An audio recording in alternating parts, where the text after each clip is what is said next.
ആകാശവും ഭൂമിയും സൃഷ്ടിച്ചു എന്നാണ് അവിടെ കാണുന്നത്. അപ്പോ ഉം, ലോകത്ത് മനുഷ്യരും പലരും അനുമാനിക്കുന്നുണ്ട് million years, 50 million, 55 million, billion years എന്നൊക്കെ പറയുന്നുണ്ട്.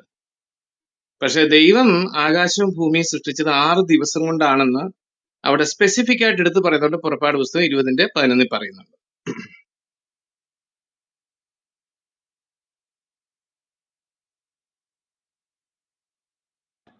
എനിക്ക് ജെയിംസ് സാറ് ഉള്ള സമയത്ത് 2 ക്വസ്റ്റ്യൻ ഉണ്ടായിരുന്നു, പക്ഷെ സാറ് പോയി. പക്ഷെ സാറിന്റെ ക്ലാസ് വളരെ ബെറ്റർ ആയിരുന്നു, അത് കേട്ടിരിക്കാനായിട്ട് നല്ലൊരു സുഖമായിരുന്നു.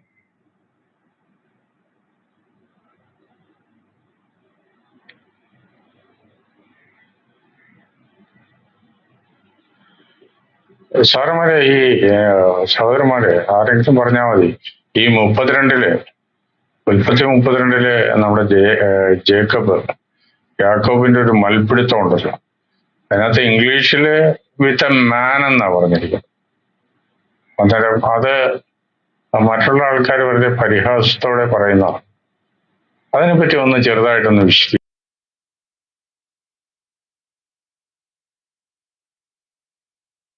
ഞാൻ അറിയാവുന്ന കാര്യം ഞാൻ പറയാം ബ്രദറെ. അതായത് ഇന്ന് രാവിലെയും കൂടി ഒരു മുസ്ലിമിന്റെ മുറിയില് ഇതിനെക്കുറിച്ച് ഒരു ചോദ്യോത്തരം നടക്കുന്നത് കേട്ടു. ഞാൻ കയറിയില്ല. ആ, അതായത് മനുഷ്യനോട് എങ്ങനെയാണ് ദൈവത്തോട് എങ്ങനെയാണ് മനുഷ്യൻ മല്ല് പിടിച്ച് ജയിക്കാൻ സാധിക്കുക എന്നാണ് അവർ ചോദിക്കുന്നത്. സ്വാഭാവികമായിട്ടും അവർക്ക് അത് ഗ്രഹിക്കാനുള്ള കഴിവില്ലെന്ന് നമുക്കറിയാം.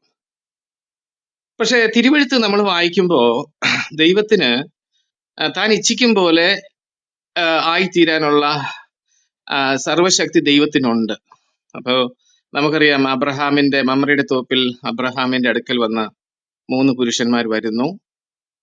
ലിറ്ററൽ ആയിട്ട് തന്നെ ഭക്ഷണം അവർ കഴിക്കുന്നു. അത് ലിറ്ററൽ ആയിട്ട് തന്നെയാണ്. അപ്പൊ നമുക്കറിയാം. അപ്പോ ഇവിടെ യാക്കോബിനോട് മല്ല് പിടിച്ചത് നമ്മുടെ കർത്താവായ യേശുക്രിസ്തുവിന്റെ ഇൻകാർണേഷന് മുമ്പുള്ള തിയോഫനി എന്ന് പറയുന്ന ആ ഒരു അവസ്ഥയിലാണ് യാക്കോബുമായിട്ട് കർത്താവായ യേശുക്രിസ്തു തന്നെയാണത് മല്ല് പിടിക്കുന്നത്. പക്ഷെ അവിടെ ആ മല്ല് പിടുത്തം എന്ന് പറയുന്നത് യാക്കോബിന്റെ വിശ്വാസത്തിന്റെ ആ ഉന്നതമായ കാര്യത്തിലാണ്. യാക്കോബ് ഇപ്പോ പലരും അതിനെക്കുറിച്ച് വികലമായി ചിന്തിക്കുന്നത് ഫിസിക്കൽ ആയിട്ടുള്ള ഒരു മൽപ്പിടുത്തം അല്ല. അങ്ങനെയല്ല. ഫിസിക്കൽ ആയിട്ടുള്ള ഒരു മൽപ്പിടുത്തമല്ല. ഫിസിക്കലായിട്ട് ഈ കൃമിയും പൊടിയും ചാരവുമായിരിക്കുന്ന മനുഷ്യന് ദൈവവുമായിട്ട് എന്തെങ്കിലും ദൈവം ഒന്ന് നോക്കിയാൽ മതി. നമ്മൾ വായിക്കുന്നു ഈ അതായത് ഞാന് മറ്റൊരു ഭാഗത്തേക്ക് പെട്ടെന്ന് ഇതിനെ ചൂണ്ടിക്കാണിക്കാൻ മാത്രം ഞാനിത് പറയുക. അതായത് ഈ ഇസ്രായേൽ ജനം മിസ്രൈം വിട്ടു പോയല്ലോ. ചെങ്കടലിന്റെ മുൻപിൽ ചെന്ന് നിൽക്കുമ്പോ ഈ മിസ്രൈമര് അവര് ആ ചെങ്കടലിൽ കടന്ന് ഇസ്രായേൽ മക്കൾ അക്കരെ കടന്നു. അപ്പോ ദൈവം അവരെ നോക്കി അവരുടെ ചക്രങ്ങളെ തെറ്റിച്ചു എന്ന് എഴുതിയിട്ടുണ്ട്. യഹോവയായ ദൈവം അവരെ ഒന്ന് നോക്കിയതേ ഉള്ളൂ. ഒന്ന് നോക്കിയപ്പോ തന്നെ അവര് തമ്മിൽ വെട്ടിച്ചാകുകയും അവരുടെ രഥങ്ങളുടെ ചക്രങ്ങളെ തെറ്റിക്കുകയൊക്കെ ചെയ്തു. ഇത് ദൈവം ഒന്ന് നോക്കിയതേ ഉള്ളൂ. അപ്പൊ ഞാനിത് എടുത്തു പറയാൻ കാരണം, സർവശക്തനായ ദൈവവുമായിട്ട് കൃമിയും പൊടിയുമായിരിക്കുന്ന, ചാരമായിരിക്കുന്ന, മനുഷ്യ കൃമി കീടങ്ങളായിരിക്കുന്ന നമുക്ക് ആർക്കെങ്കിലും എന്തെങ്കിലും ചെയ്യാൻ പറ്റുമോ? അപ്പോ അവിടെ ആ മൽപ്പിടുത്തം എന്ന് പറയുന്നത് ആ വിശ്വാസം, യാക്കോബിന്റെ ആ വിശ്വാസത്തിൽ, നീ എന്നെ അനുഗ്രഹിച്ചിട്ടല്ലാതെ ഞാൻ വിടുകയില്ല എന്നുള്ള ആ വിശ്വാസത്തിന്റെ പുറത്താണ് നമ്മുടെ കാണുന്നത് യാക്കോബ് മല്ലു പിടിച്ച് ജയിച്ചിരിക്കുന്നു എന്ന് പറഞ്ഞു. അല്ലാതെ കായികപരമായിട്ട് അങ്ങനെ ചിന്തിക്കുന്ന വളരെ അബദ്ധജടിലമായ ഒരു ചിന്താഗതിയാണ്. അതാണ് എനിക്ക് മനസ്സിലായത്. എനിക്ക് തോന്നുന്നു ആ ഉത്തരമാണോ പ്രതീക്ഷിച്ചത്, അതോ മറ്റേതെങ്കിലും ആ ക്വസ്റ്റ്യൻ ആൻസർ ചെയ്യേണ്ടതുണ്ടോ?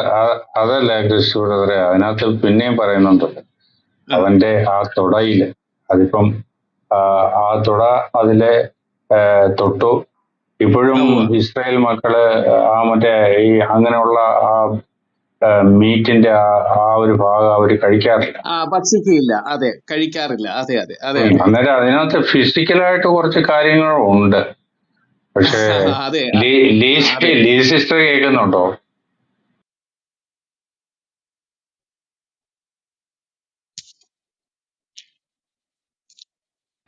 ലീ സിസ്റ്റർ തിരക്കാണെന്ന് പറയാം. പക്ഷെ ഇതിരിക്കട്ടെ, കാര്യം ദൈവവചനത്തിൽ നമുക്ക് കാര്യം നമ്മൾ ആഗ്രഹിച്ചു കഴിഞ്ഞാൽ നമുക്ക് കർത്താവ് അത് വെളിപ്പെടുത്താത്ത ഒരു കാര്യങ്ങളില്ല. അതെനിക്ക് അനുഭവമുള്ളതാണ്.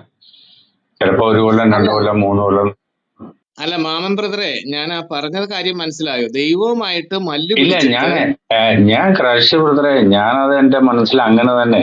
ആ ജേക്കബിന്റെ ആ ഒരു സ്റ്റേറ്റ് ഓഫ് മൈൻഡ് ആ സമയത്ത് നമുക്ക് ഊഹിക്കാവുന്ന. ഒന്നാമത്തെ കാര്യം, ആ, ഏഷ്യാവ് ഭയന്നിട്ടാണ് പോയി ലാബാന്റെ കൂട്ടത്തിൽ നിന്ന് അയാളുടെ 2 പുത്രിമാരെയും കല്യാണം കഴിച്ച് അവിടെ നിന്നുണ്ട് ആടിനെ മേയിച്ച് സമ്പത്ത് നേടി ലേയയ്ക്കും റാഹേലിനും ഉണ്ടായിരുന്ന മക്കളെയും കൂട്ടി അവിടുന്ന് തിരിച്ചു പോരുകയാണ്.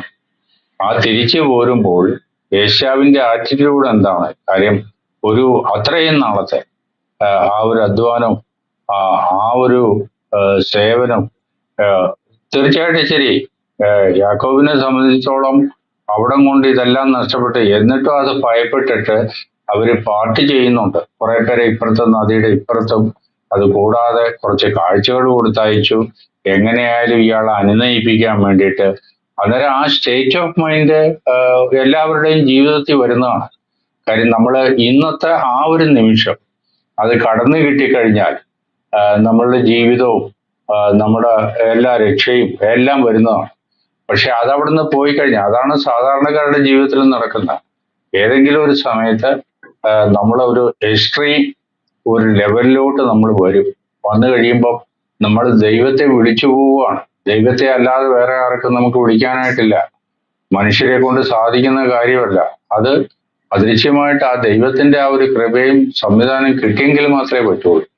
പക്ഷെ അങ്ങനെ നേരം വെളുക്കുന്നവരെ നിന്നിരുന്നെങ്കിൽ കുഴപ്പമില്ല. പക്ഷെ ഫിസിക്കലായിട്ട് ഈ ഒരു കാര്യം കൂടി വരുന്നത് കാരണം നമുക്ക് അത് പ്രത്യേകിച്ചും വേറൊന്നുമല്ല, നമ്മളാരും ഇത് എക്സ്പ്ലെയിൻ ചെയ്യുന്നതല്ല. യഹൂദന്മാര് അവര് ഇന്നും ഇത് പുലർത്തി പോരുന്ന ഒരു കാര്യമാണ്. എന്താണെന്ന് വെച്ചാൽ പഴയ നിയമം കാര്യങ്ങളിലെ അവരുടെ ആ പഴയ നിയമത്തിന്റെ തോറയുടെ രീതിയിലാണ് അവർ ജീവിക്കുന്നത്. അന്നേരം അത് നമുക്ക് സിമ്പിൾ ആയിട്ട് അങ്ങോട്ട് വേറൊരു സ്ഥലത്തേക്ക് മാറ്റിവെക്കാനായിട്ട് പറ്റത്തില്ല. നമുക്ക് അതിനുള്ള ഇത് ആരെങ്കിലും ഒക്കെ പറയും, നമുക്കറിയും. ഞാൻ ജെയിംസ് സാറുള്ള സമയത്ത് ഞാനതൊന്ന് ചോദിക്കണമെന്ന് വിചാരിച്ചിട്ടാണ് കയറിയത്.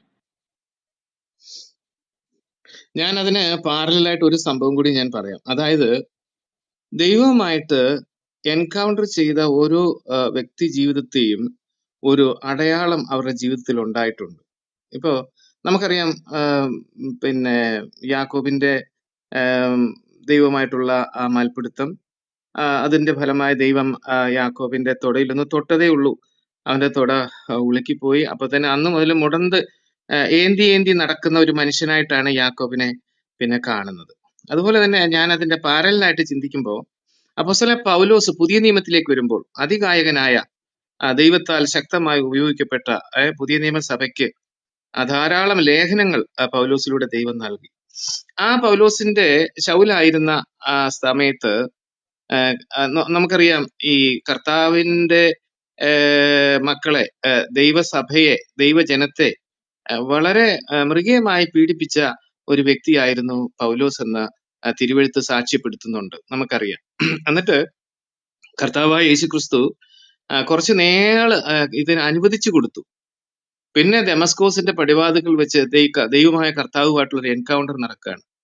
അപ്പൊ അവിടെ നമുക്കറിയാം, ഈ സൂര്യനേക്കാൾ, പൗലോസിന്റെ ഭാഷയിൽ പറയുന്നത്, സൂര്യനേക്കാൾ അത്യുച്ചത്തിൽ പ്രകാശിക്കുന്ന വലിയൊരു വെളിച്ചം തനിക്ക് ചുറ്റും മിന്നി. അതിന്റെ കാരണമായി തന്റെ കാഴ്ച നഷ്ടപ്പെടുന്നു, ഇല്ലേ? തന്റെ കാഴ്ച നഷ്ടപ്പെടുന്നു. പിന്നെ മറ്റുള്ളവരുടെ സഹായത്താൽ പിന്നെ അദ്ദേഹത്തിന് നടക്കാൻ സാധിക്കുന്നുള്ളൂ. പിന്നെ അനന്യാസിനെ ദൈവം ഏർപ്പെടുത്തുന്നു. അനന്യാസ് വന്ന് പ്രാർത്ഥിക്കുന്നു. അപ്പോൾ കണ്ണിൽ നിന്ന് ചെതുമ്പൽ പോലൊരു സാധനം പൗലോസിന്റെ കണ്ണിൽ നിന്ന് വീഴുന്നതായിട്ടൊക്കെ തിരുവെഴുത്ത് സാക്ഷ്യപ്പെടുത്തുന്നുണ്ട്. അപ്പൊ ഞാൻ മനസ്സിലാക്കുന്നത്, ഈ പൗലോസും കർത്താവായ യേശുക്രിസ്തുവുമായി നടന്ന ഒരു എൻകൗണ്ടറിൽ തന്റെ കാഴ്ച ശക്തി താൻ വീണ്ടും കിട്ടിയെങ്കിലും പൗലോസിന്റെ ലേഖനങ്ങളൊക്കെ വായിക്കുമ്പോൾ നമുക്ക് മനസ്സിലാകും, നോക്കൂ, ഞാൻ എത്ര വലിയ അക്ഷരത്തിൽ നിങ്ങൾക്ക് എഴുതിയിരിക്കുന്നു എന്നുള്ളത് പൗലോസ് പറയുന്നുണ്ട്. മാത്രമല്ല പൗലോസിന്റെ ജഡത്തിൽ ഒരു ശൂലം ഉള്ളതായിട്ട് പൗലോസ് പറയുന്നുണ്ട്. പക്ഷെ ആ ശൂലം എന്താണെന്ന് പറഞ്ഞിട്ടില്ല. നമുക്ക് അങ്ങനെ സ്പെസിഫിക് ആയിട്ട് ഇന്നതായിരുന്നു എന്ന് പറയാൻ സാധിക്കത്തില്ല. എന്നാൽ ഒരു കാര്യം മനസ്സിലാക്കുന്നുണ്ട്, പൗലോസ് ഈ റോമാ ലേഖനമൊക്കെ മറ്റൊരാളെ കൊണ്ടാണ് എഴുതിച്ചതൊക്കെ. പൗലോസ് പറയുന്ന മറ്റൊരാള് അത് എഴുതിയിരിക്കുന്നതായിട്ട് റോമാലേഖന അവസാന പിന്നെ ചാപ്റ്ററിന്റെ അവസാനം അത് പറയുന്നുമുണ്ട്. അപ്പൊ ഞാൻ മനസ്സിലാക്കുന്നത് പൗലോസിന്റെ ജീവിതകാലം മുഴുവനും ആ ഒരു കണ്ണിനൊരു പ്രശ്നം എന്ന് വെച്ചാല് ആ ഒരു ബുദ്ധിമുട്ട് പുള്ളിക്ക് ഉണ്ടായിരുന്നു എന്നുള്ളതാണ് ഞാൻ അതിൽ നിന്ന് മനസ്സിലാക്കുന്ന കാര്യം. യാക്കോബിന് തൊടയിൽ ഉളുക്കുണ്ടായി തന്റെ ജീവകാലം മുഴുവനും ആ ഒരു എന്താ പറയാ ഒരു സൈൻ തന്റെ ശരീരത്തിൽ ഉണ്ടായിരുന്നത് പോലെ തീർച്ചയായിട്ടും പൗലോസിനും അങ്ങനെ ഒരു സൈൻ തന്റെ ജീവിതകാലം മുഴുവനും ഉണ്ടായിരുന്നിരിക്കാമെന്ന് തികച്ചും കണ്ണു കാണാത്ത ഒരു അവസ്ഥയല്ല. പക്ഷെ ആ ആ വെളിച്ചം, മഹാവെളിച്ചം തനിക്ക് ചുറ്റും മിന്നിയതിന്റെ അതിന്റെ ഒരു എഫക്റ്റ്, ഒരു അടയാളം തനിക്ക് ഉണ്ടായിരുന്നു എന്ന് ഞാൻ മനസ്സിലാക്കുന്നു. അതെന്റെ പേഴ്സണൽ ആയിട്ടുള്ള ഒരു അണ്ടർസ്റ്റാൻഡിങ്. ക്രിസ്റ്റു ബ്രദറെ, അതെങ്ങനെയാ നമുക്ക് എടുക്കാനൊക്കുന്നത്? ഒന്ന്, അല്ലല്ല ഡമാസ്കസ് അല്ല അല്ല, ഞാനൊന്ന് പറയട്ടെ. ഡമാസ്കസിലേക്ക് പോകുന്ന വഴി പൗലോസ് കർത്താവിന്റെ ദർശനം കണ്ടു. കർത്താവിന് പൗലോസുമായിട്ട് സംഭാഷിക്കുന്നുണ്ട് കർത്താവ്. അതിനുശേഷം പുള്ളി സ്തബ്ധനായിട്ട് പോയിട്ട് ഡമാസ്കസിലെ നേർവീതി എന്നുള്ള തെരുവിലെ അദ്ദേഹം ഇരിക്കുന്ന സമയത്ത് അനന്യാസിന് കർത്താവ് ദർശനം കൊടുക്കുകയാണ്. അനന്യാസും കർത്താവുമായിട്ട് ഒരു സംസാരമുണ്ട് അവിടെ. കർത്താവ് ഇവൻ ക്രിസ്ത്യാനികളെ പീഡിപ്പിക്കുന്നതെന്ന് കർത്താവുമായിട്ട് ഒരു ആർഗ്യുമെന്റ് ആണ്. അന്നേരം ചെല്ല്, കർത്താവ് അവസാനം പറയുന്നത് നീ പോവുക, അത് മാത്രമേ കർത്താവ് പറയും. ആ അഡ്രസ് വരെ കറക്റ്റായിട്ട് പറഞ്ഞു കൊടുത്തിട്ടുണ്ട്. അവിടെ ചെന്ന് കഴിയുമ്പോൾ പൗലോസിനോടും ഈ ഒരു ദർശനം, അനന്യാസ് എന്ന് പറഞ്ഞ ഒരാൾ വരും, നിന്നെ കാഴ്ച കിട്ടും. അവിടെ വെച്ചിട്ട് അവിടെ ഒരു കാഴ്ച കൊടുക്കുക.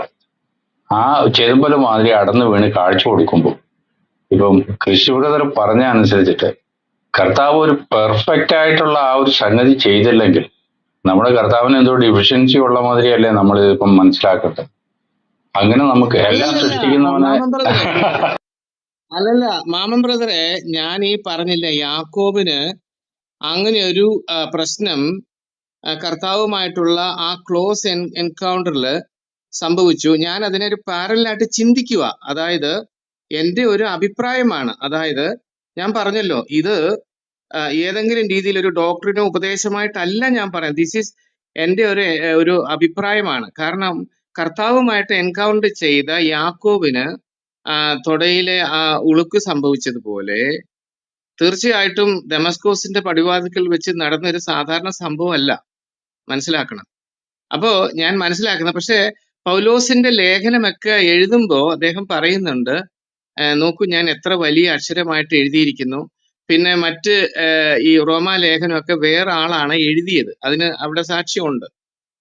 പൗലോസ് പറഞ്ഞതാണെങ്കിലും മറ്റൊരാളാണ് അത് എഴുതി രേഖപ്പെടുത്തിയിരിക്കുന്നത് നമുക്ക് അവിടെ കാണാൻ പറ്റുന്നുണ്ട്. അപ്പൊ ഞാൻ മനസ്സിലാക്കുന്നത് അങ്ങനെ ഒരു എൻകൗണ്ടർ നടന്നത് കൊണ്ട് ഒരു പക്ഷെ തന്റെ ഞാൻ തികച്ചും കണ്ണു കാണാത്ത ഒരു അവസ്ഥയിലല്ല, ഒരു അടയാളം, ഒരു സൈൻ, അത് പൗലോസ് പറയുന്നത് നോക്കൂ ഞാൻ എന്റെ ശരീരത്തിൽ ചൂടടയാളം, അത് ഗലാത്യ ലേഖനത്തിൽ പറയുന്നു, എനിക്ക് തോന്നുന്നു ഗലാത്യ ലേഖനത്തിലാന്ന് തോന്നുന്നു, ഞാൻ എന്റെ ശരീരത്തിൽ ചൂടടയാളം വഹിക്കുന്നുണ്ട് എന്ന് പറയുന്നുണ്ട്. അപ്പോ ഞാൻ മനസ്സിലാക്കുന്നത് അങ്ങനെ ഒരു എൻകൗണ്ടർ യാക്കോബിന് സംഭവിച്ചതുപോലെ തന്നെ ഒരു എൻകൗണ്ടർ, അതിന്റെ രീതി വ്യത്യാസമാണെങ്കിലും സമ്മതിക്കുന്നു, അതിന്റെ രീതി വ്യത്യസ്തമാണ്, മനസ്സിലാക്കണം.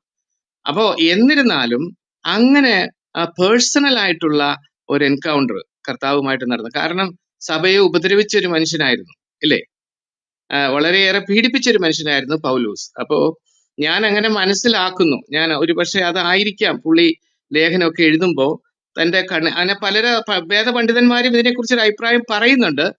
പക്ഷെ ഞാൻ എൻ്റെ ഒരു അഭിപ്രായം പറഞ്ഞതേ ഉള്ളൂ, അതല്ല അതൊരു ഡോക്ടറിനോ അങ്ങനെയൊന്നും അല്ല, മനസ്സിലായോ? ഞാൻ ഓരോരുത്തർ നമ്മൾ മനസ്സിലാക്കുന്നത് നമ്മള് കോൺക്രീറ്റ് ആയിട്ടുള്ള തിരുവചനത്തിൽ കൂടിയോ അതല്ലെങ്കിൽ അപ്പോസ്തലന്മാരുടെ ലേഖനങ്ങളോ അതല്ലെങ്കിൽ വേറൊരാള് ഇതിനെപ്പറ്റി പൗലോസിന്റെ കൂടുതൽ ഭരണവാസം ഉണ്ടായിരുന്നു, അതുപോലെ തന്നെ തിമോത്തിയസ്, അതുകൂടാതെ ഫിലോമൻ, ഒത്തിരി ആൾക്കാരുണ്ടായിരുന്നു. അവരാരും ഇങ്ങനെ ഒന്നും രേഖപ്പെടുത്തിയിട്ടില്ല പൗലോസിനെ എഴുതാനായിട്ട് പറ്റാതിരുന്നിട്ട് അങ്ങനെയുള്ള ഒരു കാര്യങ്ങളൊന്നും പറഞ്ഞിട്ടില്ല.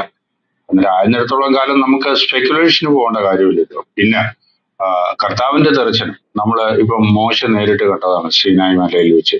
മോശ മാത്രമല്ല ബാക്കിയുള്ള ആൾക്കാർ. മോശയ്ക്കൊന്നും യാതൊരു ഡിഫിഷ്യൻസി ഇല്ലായിരുന്നു. കർത്താവിനെ നേരിട്ട് ദർശിക്കുകയും കർത്താവിനെ കാണുകയും ഒക്കെ ചെയ്തിരുന്നതാണ്. മറ്റേ ഏഷ്യാവിന്റെ പുസ്തകം 6-ാമത്തെ അധ്യായത്തില് കർത്താവിന്റെ നമ്മുടെ യേശുക്രിസ്തുവിന്റെ ആ ഒരു പ്രത്യക്ഷത തന്നെ സറാഫുകളുടെ നടുവിൽ മറ്റേ ഏഷ്യ പ്രവാചകൻ കണ്ടതാണ്. കിടന്ന് അയ്യോ കിട്ടുന്നുണ്ട്, കിടന്ന് കരയുന്നുണ്ട്. ഞാൻ എന്റെ കർത്താവിനെ എന്റെ കണ്ണുകൊണ്ട് കണ്ടുവല്ലോ എന്നൊക്കെ പറഞ്ഞു. അത് നമ്മുടെ യോഹന്നാൻ 14 അത് കോട്ട് ചെയ്യുന്നുണ്ട്. ഏഷ്യാവ് അവന്റെ ആ തേജസ് കണ്ടിട്ടാണ് അങ്ങനെ പറഞ്ഞിരിക്കുന്നതെന്ന് പറഞ്ഞു. അവർക്കാർക്കും അങ്ങനെയുള്ളൊരു കാര്യങ്ങൾ വന്നിട്ടില്ല. പക്ഷെ ഈ ഒരു സംഭവം അതിനെപ്പറ്റി ബൈബിളിലെ ഒരു വിശദീകരണം വന്നിട്ടില്ല. ഇനിയിപ്പം ഇവരുടെ റാബിമാരുടെ ഏതെങ്കിലും നോക്കുകയാണെങ്കിൽ ഇസ്രായേലിന്റെ അതിനകത്തുനിന്ന് ഒരു എക്സ്പ്ലനേഷൻ കിട്ടിക്കഴിഞ്ഞാൽ അവരെ നമ്മളെക്കാൾ ഇച്ചിരി കൂടി ബെറ്റർ ആണെന്നല്ല ഞാൻ പറയുന്നത്. എന്നിരുന്നാലും റാബിമാരെ അവരെ ഇതിനെപ്പറ്റി മുഴുവൻ പഠിച്ചാണ്. പക്ഷെ എന്നിരുന്നാലും ഞാനത് റെക്കമെൻഡ് ചെയ്യില്ല. ഏഷ്യാവിന്റെ 53 അറിയാൻ വയ്യാത്ത റാബിമാരായി പോയത്. അതല്ലായിരുന്നെങ്കിൽ ഇസ്രായേലിന് ഇങ്ങനെ ബ്രദറെ ഞാൻ കേട്ടോണ്ടിരിക്കുകയാണ്. അതിൽ ബ്രദറെ യാക്കോബ് തന്റെ ശരീരശക്തി കൊണ്ടും തന്റെ ബുദ്ധി കൊണ്ടും തന്റെ സാമർഥ്യം കൊണ്ടും ആ രീതിയിലാണ് ഇത്രയും കാലം ജീവിച്ചിട്ട് ഇവിടെ എത്തിപ്പെട്ടത്. എല്ലാം നേടി കഴിഞ്ഞിട്ട് ഇപ്പൊ എല്ലാം നഷ്ടപ്പെട്ടു പോകുമോ? ഇനി ഞാൻ മുമ്പോട്ടുള്ള ജീവിതം എങ്ങനെ നയിക്കുമെന്നുള്ള അനേക ചിന്തകളോടെയാണ് ഭാര്യമാരെ മക്കളെയൊക്കെ പറഞ്ഞയച്ചിട്ട് തോട്ടിന്റെ ഇക്കരെ തനിയെ ആകുന്നത്. ആ സമയത്താണ് ഈ സംഭവം ഉണ്ടാകുന്നത്. ഇവിടെ ഇവര് ഗുസ്തി നടത്തി എന്നൊന്നും എഴുതിയിട്ടില്ല. ഒരു പുരുഷൻ വന്നു അദ്ദേഹത്തോട് മൽ പ്രയോഗം എന്നാണ് ചിലതിലൊക്കെ കാണുന്നത്. പക്ഷേ അതിന്റെ അവസാനം അദ്ദേഹം പറയുന്നത് എന്നെ ഇംഗ്ലീഷിൽ എന്താ പറയുന്നത് അതിനെ കുറിച്ച്? ഇംഗ്ലീഷിൽ എന്താ ബൈബിൾ എന്താ പറയുന്നത്? He wrestled with him. So wrestling can be we can take so many meanings. പക്ഷെ ഞാൻ ഒരു കാര്യം അതിന്റെ അവസാനം എന്താണ് പറഞ്ഞത്? ഇവിടെ ഒരാളെ മൽപ്പിടുത്തം ചെയ്ത് തോൽപ്പിക്കാനല്ല, ആ വന്ന ആള് ആരാണെന്ന് നല്ല ബോധ്യത്തോടെ എന്നെ അനുഗ്രഹിക്കാതെ എന്ന് പറഞ്ഞാൽ ഇനി എനിക്ക് എന്റെ സ്വന്തം ശക്തി കൊണ്ട് ജീവിക്കാനായിട്ട് അത്രയും കാലം സ്വന്തം ബലവും സ്വന്തം ബുദ്ധി ഉപയോഗിച്ചിട്ടാണ് എന്തെല്ലാം കാര്യങ്ങളാണ് ചെയ്തത്. അപ്പോഴാണ് കർത്താവ് ചോദിക്കുന്നത്, വാട്ട് ഈസ് യുവർ നെയിം? നിന്റെ പേരെന്ത്? അപ്പൊ അമ്മ കൊടുത്ത പേരെന്താണ്? യാക്കോബ്, സപ്ലാന്റർ, ചീറ്റർ എന്നൊക്കെയാണ് അർത്ഥം അതിന്. അപ്പോൾ ആ സ്വഭാവത്തെ ഇനി നിനക്ക് വേണ്ട. നീ മനുഷ്യരോടും ദൈവത്തോടും മല്ല് പിടിച്ച് ജയിച്ചവൻ എന്ന അർത്ഥത്തിൽ നീ ഇനി ഇസ്രായേൽ എന്ന് വിളിക്കപ്പെടും എന്ന് പറഞ്ഞിട്ട് അവിടെ നമുക്ക് കാണാൻ കഴിയുന്നതാണ്. യാക്കോബിന് 2 കാര്യങ്ങളായിരുന്നു വേണ്ടിയിരുന്നത്. അതിൽ ഒന്നാമത്തേത് അബ്രഹാമിൽ നിന്ന് ഇസ്ഹാക്കിലേക്ക് വന്ന അവകാശം. ആ അവകാശം എന്തായിരുന്നു? ഈ ലോകത്തിലെ ഏറ്റവും വലിയ അനുഗ്രഹമാണ് അബ്രഹാമിനുണ്ടായിരുന്നത്. നിന്നിൽ കൂടി ഈ ലോകത്തിലെ സകല കുടുംബങ്ങളും അനുഗ്രഹിക്കപ്പെടും. ആ അനുഗ്രഹം എനിക്ക് വേണം എന്നുള്ള ആ ഒരു ആഗ്രഹമാണ് ഒന്നാമത്. അതാണ് ഈ അവകാശം പേടിക്കാൻ കാരണം. എന്തുവാ? അവിടുത്തെ കുറച്ച് ആടോ മാടോ ഒന്നും പിടിക്കാനായിട്ടല്ല. അബ്രഹാമിന് ദൈവം കൊടുത്ത അനുഗ്രഹം വേണമെന്ന് അദ്ദേഹത്തിന്റെ ആദ്യത്തെ ആഗ്രഹം. പിന്നെ ബാക്കിയുള്ളതെല്ലാം താൻ വെട്ടിപ്പിടിച്ചു. അപ്പൊ മനുഷ്യരോട് വെട്ടിപ്പിടിച്ചു തന്റെ ബുദ്ധി കൊണ്ട്. പക്ഷെ ഇനി ദൈവത്തോട് വെട്ടിപ്പിടിക്കാൻ പറ്റില്ല. അത് ദൈവം അനുഗ്രഹിച്ചാലേ എനിക്ക് കിട്ടൂ എന്നുള്ള ആ പോയിന്റിൽ അദ്ദേഹം എത്തുകയും ആ വന്ന വ്യക്തി ആരാണെന്ന് നന്നായി മനസ്സിലാക്കി ആ വ്യക്തിയോട് നീ എന്നെ അനുഗ്രഹിച്ചാലല്ലാതെ ഞാൻ നിന്നെ വിടുകയില്ല. So what was he telling? I need you. So he humbled himself and said, ഇനി എന്റെ ബുദ്ധി ഉപയോഗിച്ചിട്ട് എന്റെ ബ്രദറിനെ നേരിടാനോ നാട്ടുകാരെ നേരിടാനോ ഞാൻ ഇനി ഇല്ല. I need your help. ഇത്രയും കാലം അങ്ങനെ ആയിരുന്നില്ല. Then God blesses you. So why do you ask my name? ചോദിക്കുമ്പോൾ you will be അപ്പോ no, നീ മനുഷ്യരോടും ദൈവത്തോടും മല്ലടിച്ചു. So he wrestled with God. അത് ഫിസിക്കൽ റെസ്ലിംഗ് ആയിരുന്നോ സ്പിരിച്വൽ റെസ്ലിംഗ് ആയിരുന്നോ എന്ന് എനിക്ക് അറിഞ്ഞുകൂടാ സഹോദര.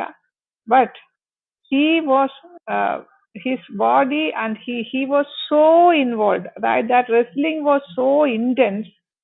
To stop his wrestling, God touched, so that ആ വേദന കൊണ്ട് he stopped wrestling and gave him assurance that നിന്റെ പേരിനി ഇസ്രായേൽ എന്നായിരിക്കും, നീ ചതിയനെന്ന് നിന്നെ ഇനി വിളിക്കില്ല, ദൈവത്തോടും മനുഷ്യരോടും മല്ലടിച്ച് വിജയിച്ചവനെന്ന് നീ അറിയപ്പെടും. So that was the blessing he got. And then കാലമുടന്തിയാണ് റെസ്റ്റ് ഓഫ് ദ കാലത്ത് നടന്നത്.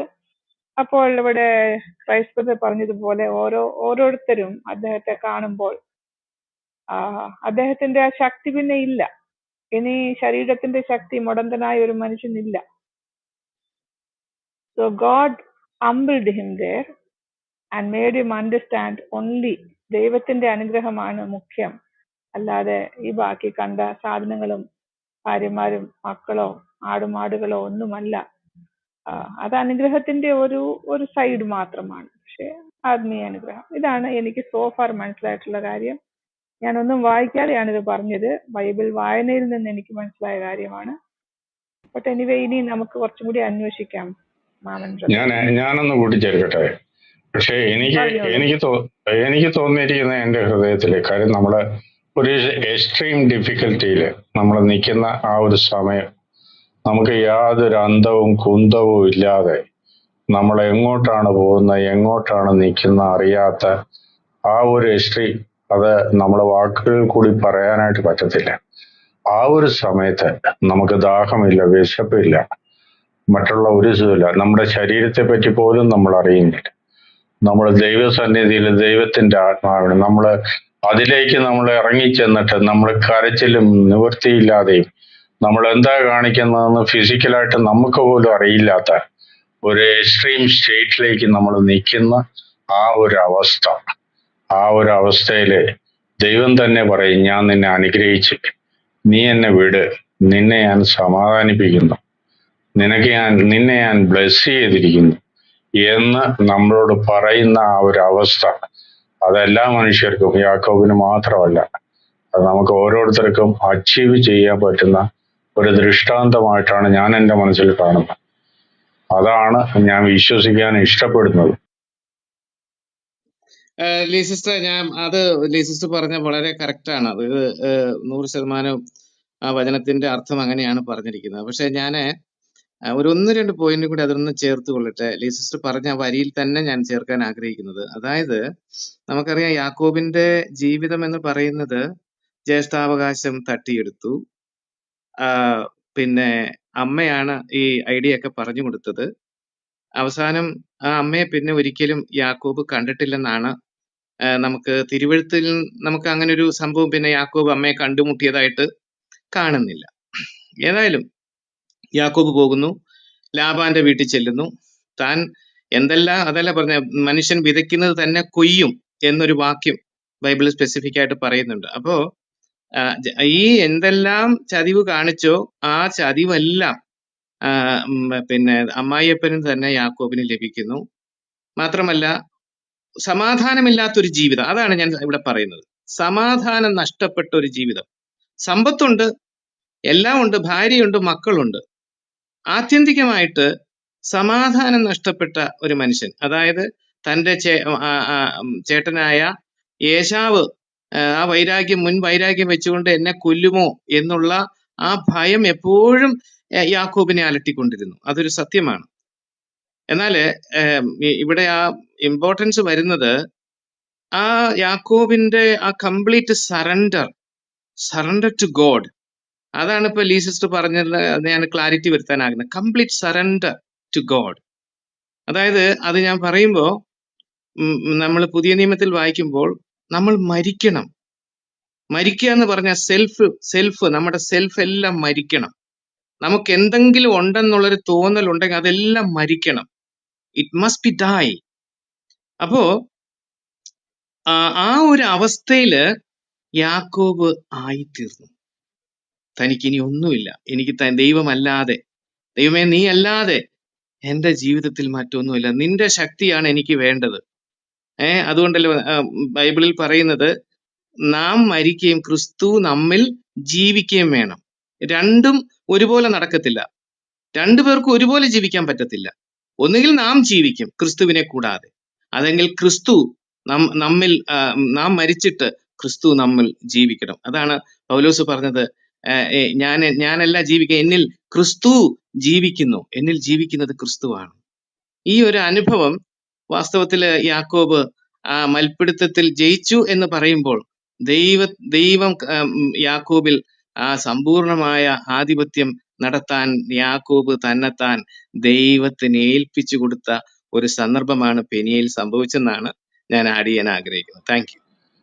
കർത്താവ് എല്ലാവരെയും ധാരാളമായിട്ട് അനുഗ്രഹിക്കട്ടെ. രണ്ടാമത്തെ ഒരു ക്വസ്റ്റ്യൻ ഉണ്ട്, അത് നമ്മുടെ ഡിബേറ്റേഴ്സ് അവരൊന്ന് ചിന്തിച്ചാൽ നല്ലതായിരിക്കും. എന്റെ മനസ്സിൽ തോന്നിയൊരു കാര്യമാണ്. എന്താണെന്ന് പറഞ്ഞു കഴിഞ്ഞാല്, ഇവര് ഈ യമനി കോർണറിലെ കാബയിലെ മൂലയ്ക്ക് ഒരു കല്ല് വെച്ചിട്ടുണ്ട്. ഈ കല്ലിനെ പറ്റി അവര് പറയുന്നത് സ്വർഗത്തിൽ നിന്ന് ഇറങ്ങി വന്നത്, അതുപോലെ തന്നെ ഇതൊരു മൂലക്കല്ലായിട്ട് യമനി അതിനകത്ത് നിൽക്കുകയാണ്. ഇതിന് പാപങ്ങൾ മോചിച്ചെടുക്കാനായിട്ട് ഉള്ള കഴിവുണ്ട്. അതുകൂടാതെ ഇത് സ്വർഗം ഇത് വാഗ്ദാനം ചെയ്യുന്നുമുണ്ട്. ഇത് സാത്താൻ ശരിക്കും ഒരു മോക്കറി എന്ന് വെച്ചാൽ കർത്താവിനെ അപമാനിക്കുന്ന രീതിയിൽ ചെയ്തിട്ട് ലക്ഷക്കണക്കിനുള്ള ആൾക്കാർ അവിടെ പോകുന്ന ഈ ഒരു സംഭവമായിട്ട് എന്തെങ്കിലും ഇതിനകത്തൊരു ബന്ധമുണ്ടോ, അതോ എൻ്റെ ഒരു വൈൽഡ് തിങ്കിങ് ആണ്?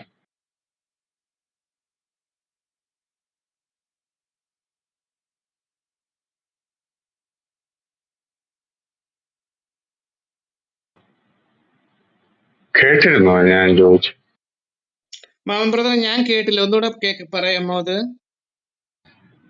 ഫസ്റ്റ് ഓഫ് ഓൾ ഹിത്കരൻ ബ്രദർ താഴെ വന്നിട്ടുണ്ട്. ലീ സിസ്റ്റർ ഇന്ന് രാവിലെ പ്രാർത്ഥനാ റൂമിൽ അന്വേഷിച്ചിരുന്നു. അന്നേരം ബ്രദറെ ബ്ലെസ് യു. ഞാൻ പറഞ്ഞിരുന്ന ഇതാണ് ക്രൈസ്റ്റ് ബ്രദറെ, ഇപ്പൊ ഇവര് കാബയില് കറുത്ത കല്ല് വെച്ചിട്ടുണ്ട്. അന്നേരം ഇവര് വളരെ കാര്യമായിട്ട് അതിനെപ്പറ്റി പറയുന്നത് അത് സ്വർഗത്തിൽ നിന്ന് വന്നതാണ്. രണ്ടാമത് മൂലക്കല്ലാണ്, അത് മൂലയ്ക്ക് തന്നെയാണ് വെച്ചിരിക്കുന്നത്, യമനി കോർണറിൽ കൊണ്ട് വെച്ചിരിക്കുന്നു. മൂന്നാമത് ഇത് പാപങ്ങൾ മോചിച്ചെടുക്കും, പാപങ്ങൾ വലിച്ചെടുത്തിട്ട് അത് കറുത്ത കല്ലായി ഇനിയും അവിടെ ലക്ഷക്കണക്കിന് ആൾക്കാർ പോയി ഇതിനെ വന്നിച്ചാല് പാപങ്ങൾ മോചിക്കും. ഇത് നിത്യരക്ഷ എന്ന് വെച്ചാൽ സ്വർഗത്തില് ഇത് സാക്ഷ്യം പറയും. ഇത്രയും കാര്യങ്ങൾ പറഞ്ഞിരിക്കുന്നത് സാത്താൻ ഒരു ശരിക്കും എന്നാണെന്ന് പറഞ്ഞാൽ ഒരു കറക്റ്റ് ഡിസെപ്ഷൻ, അത് നമ്മുടെ കർത്താവുമായിട്ട് വെച്ചിട്ട് ഇതുവരെ ഈ ആൾക്കാരെ ലക്ഷക്കണക്കിന് ആൾക്കാരെ പറ്റിക്കുന്നതല്ലേ എന്നുള്ള ഒരു വൈൽഡ് തിങ്കിങ് നിങ്ങൾക്ക് അതല്ലെങ്കിൽ നിങ്ങൾ വിട്ടുകളഞ്ഞേക്കും.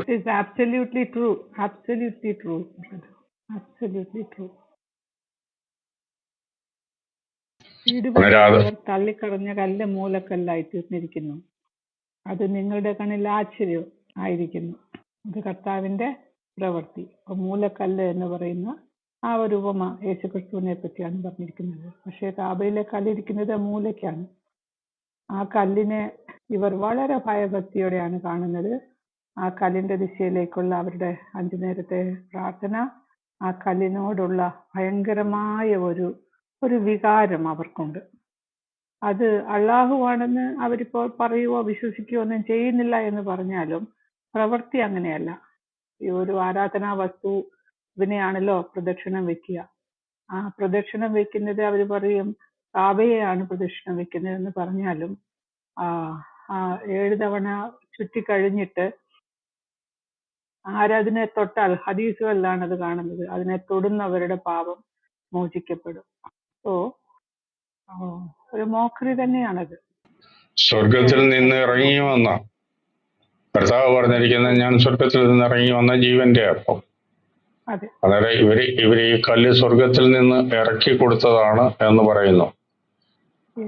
രണ്ടാമത് കിയാമത്ത് നാളിൽ ഇതിന് വായും മൂക്കും ഒക്കെ വെച്ച് ഇത് സാക്ഷ്യം പറയും എന്ന് പറയുന്നു. അന്നേരം ഇത് ശരി ഞാനൊരിക്കൽ ഹാരിസ് മദനി ഉസ്താദിന്റെ റൂമിൽ ആദ്യമൊക്കെ ഞാൻ പോകുമായിരുന്നില്ല. അപ്പൊ ചോദിച്ചു. അപ്പൊ അദ്ദേഹം പറഞ്ഞു ഈ കല്ലിന് ഒരു പ്രാധാന്യമില്ല, അത് ആ മൂലയ്ക്ക് വെച്ചിരിക്കുന്നത്. അവിടുന്ന് അവരുടെ പ്രദക്ഷിണം സ്റ്റാർട്ട് ചെയ്യും. അപ്പൊ സ്റ്റാർട്ടിങ് പോയിന്റ് അങ്ങനെ അറിയാൻ, കാരണം 7 തവണ പോകുമ്പോൾ ചിലപ്പോൾ മറന്നു പോകുമല്ലോ എത്ര തവണ പോയി എന്ന്. അപ്പൊ ഞാൻ ചോദിച്ചു, അങ്ങനെയാണെങ്കിൽ ഒരു കൊടി നാട്ടിയാ പോരായിരുന്നു അവിടെ? ഇങ്ങനെ ഒരു മ്ലേച്ഛ വിഗ്രഹം വെക്കേണ്ട ആവശ്യമില്ലല്ലോ. മ്ലേച്ഛ രൂപത്തിൽ ഒരു കേസും ഒരു കല്ലും. അപ്പൊ ഞാനൊരു കാര്യം, അപ്പൊ അവരെന്നോട് പറഞ്ഞു, കത്തോലിക്കരുടെ പള്ളികളിൽ രൂപങ്ങളുണ്ട്, അവരതിനെ ആരാധിക്കുന്നില്ലല്ലോ, അത് അവരവിടെ വെക്കുന്നത് ഒരു ഓർമ്മയ്ക്ക് വേണ്ടിയല്ലേ, അത്രേ ഉള്ളൂ എന്ന് പറഞ്ഞു. ഞാൻ പറഞ്ഞു, അപ്പൊ ഞാൻ അവിടെ ആ റൂമില് ഞാൻ ചോദിച്ചു, കത്തോലിക്കരോട് ഇപ്പോ ഈ നിങ്ങളുടെ പള്ളിയിലെ രൂപങ്ങളൊന്നും ഇല്ലെങ്കിലും നിങ്ങൾക്ക് കർത്താവിനോട് പ്രാർത്ഥിക്കാൻ കഴിയുമോ എന്ന് ചോദിച്ചാൽ അവർ യേസ് എന്ന് പറയും. പള്ളിയില് രൂപമുണ്ട്, വീട്ടിലിരുന്ന് പ്രാർത്ഥിക്കുന്നില്ലേ? രൂപത്തോടാണോ പ്രാർത്ഥിക്കുന്നത്? ഒരിക്കലുമല്ല. അതുപോലെ ഞാൻ പറഞ്ഞു, നിങ്ങൾക്ക് ഈ കല്ല് ഇല്ലെങ്കിൽ നിങ്ങൾക്ക് അള്ളാഹുവിനോട് ഇവിടെ വന്നിട്ട് ഇത് ചെയ്യാൻ പറ്റുമോ? ഈ കല്ലിനെ മാറ്റാൻ പറ്റുമോ? ഏകദൈവം സ്വർഗത്തിലല്ലേ ഇരിക്കുന്നത്. അപ്പോ ഈ കല്ലിന്റെ ആവശ്യമുണ്ടോ നിങ്ങൾക്ക് ആരാധനയ്ക്ക്? അപ്പൊ അവര് പറഞ്ഞു, ഇല്ല, കല്ലെടുത്ത് മാറ്റാൻ പറ്റില്ല. അപ്പൊ ഞാൻ ചോദിച്ചു, അങ്ങനെയാണെങ്കിൽ ഇതേ കല്ല് തന്നെയല്ലേ ബഹുദൈവ വിശ്വാസികളും വന്ദിച്ചിരുന്നത്? ഇസ്ലാം വന്നതിന് ശേഷം കല്ല് മാറ്റിയിട്ടില്ലല്ലോ. അതേ കല്ല് പിന്നെ അത് പൊട്ടിച്ചു കളഞ്ഞു. പൊട്ടിച്ചതിന്റെ ബാക്കി പീസാണ് ഇപ്പൊ ഇരിക്കുന്നത്. ഓക്കെ, അപ്പോൾ ഇത് മാറ്റിയിട്ട് ഇതില്ലാതെ, ഈ സാധനം ഇല്ലാതെ നിങ്ങളുടെ വിശ്വാസം ഒരു മുസ്ലിമിന് ജീവിക്കാൻ പറ്റുമോ? നിങ്ങളുടെ ദൈവം ആകാശത്തിലോ എവിടെയോ ആണെങ്കിൽ ഈ ദിശയിലേക്ക് മാത്രം നോക്കി നിസ്കരിക്കേണ്ട ആവശ്യകത എന്താണ്? ഇങ്ങനെയൊക്കെ ചോദിച്ചപ്പോൾ അദ്ദേഹം പറഞ്ഞു, ഇല്ലില്ല, കല്ല് മാറ്റേണ്ട ആവശ്യമില്ല, അതേ കല്ല് തന്നെയാണ്, ബഹുദൈവ വിശ്വാസികളുടെ കല്ല് തന്നെയാണ് ഇപ്പോഴും ഉള്ളത്. പക്ഷെ അവരതിനെ കണ്ടത് വേറെ രീതിയിലും ഞങ്ങൾ ഇതിനെ കാണുന്നത് വേറെ രീതിയിലും, പക്ഷെ കല്ല് സെയിം എന്ന് അദ്ദേഹം മറുപടി പറയുകയുണ്ടായി. അപ്പോൾ without the stone there is nothing they can do. സിസ്റ്ററെ, ഇതൊരു ഡിബേറ്റ് ആയിട്ട് എടുക്കാനായിട്ട് പറ്റുമോ? ഇത് മറ്റുള്ളവരെ അറിയേണ്ടതല്ലേ? സിസ്റ്ററെ, കേൾക്കാമോ? കേൾക്കുന്നുണ്ടോ? നമ്മുടെ കൂട്ടുകാർ വന്ന് താഴെ ഇരിക്കുന്നുണ്ട്. പിതാവല്ലേ?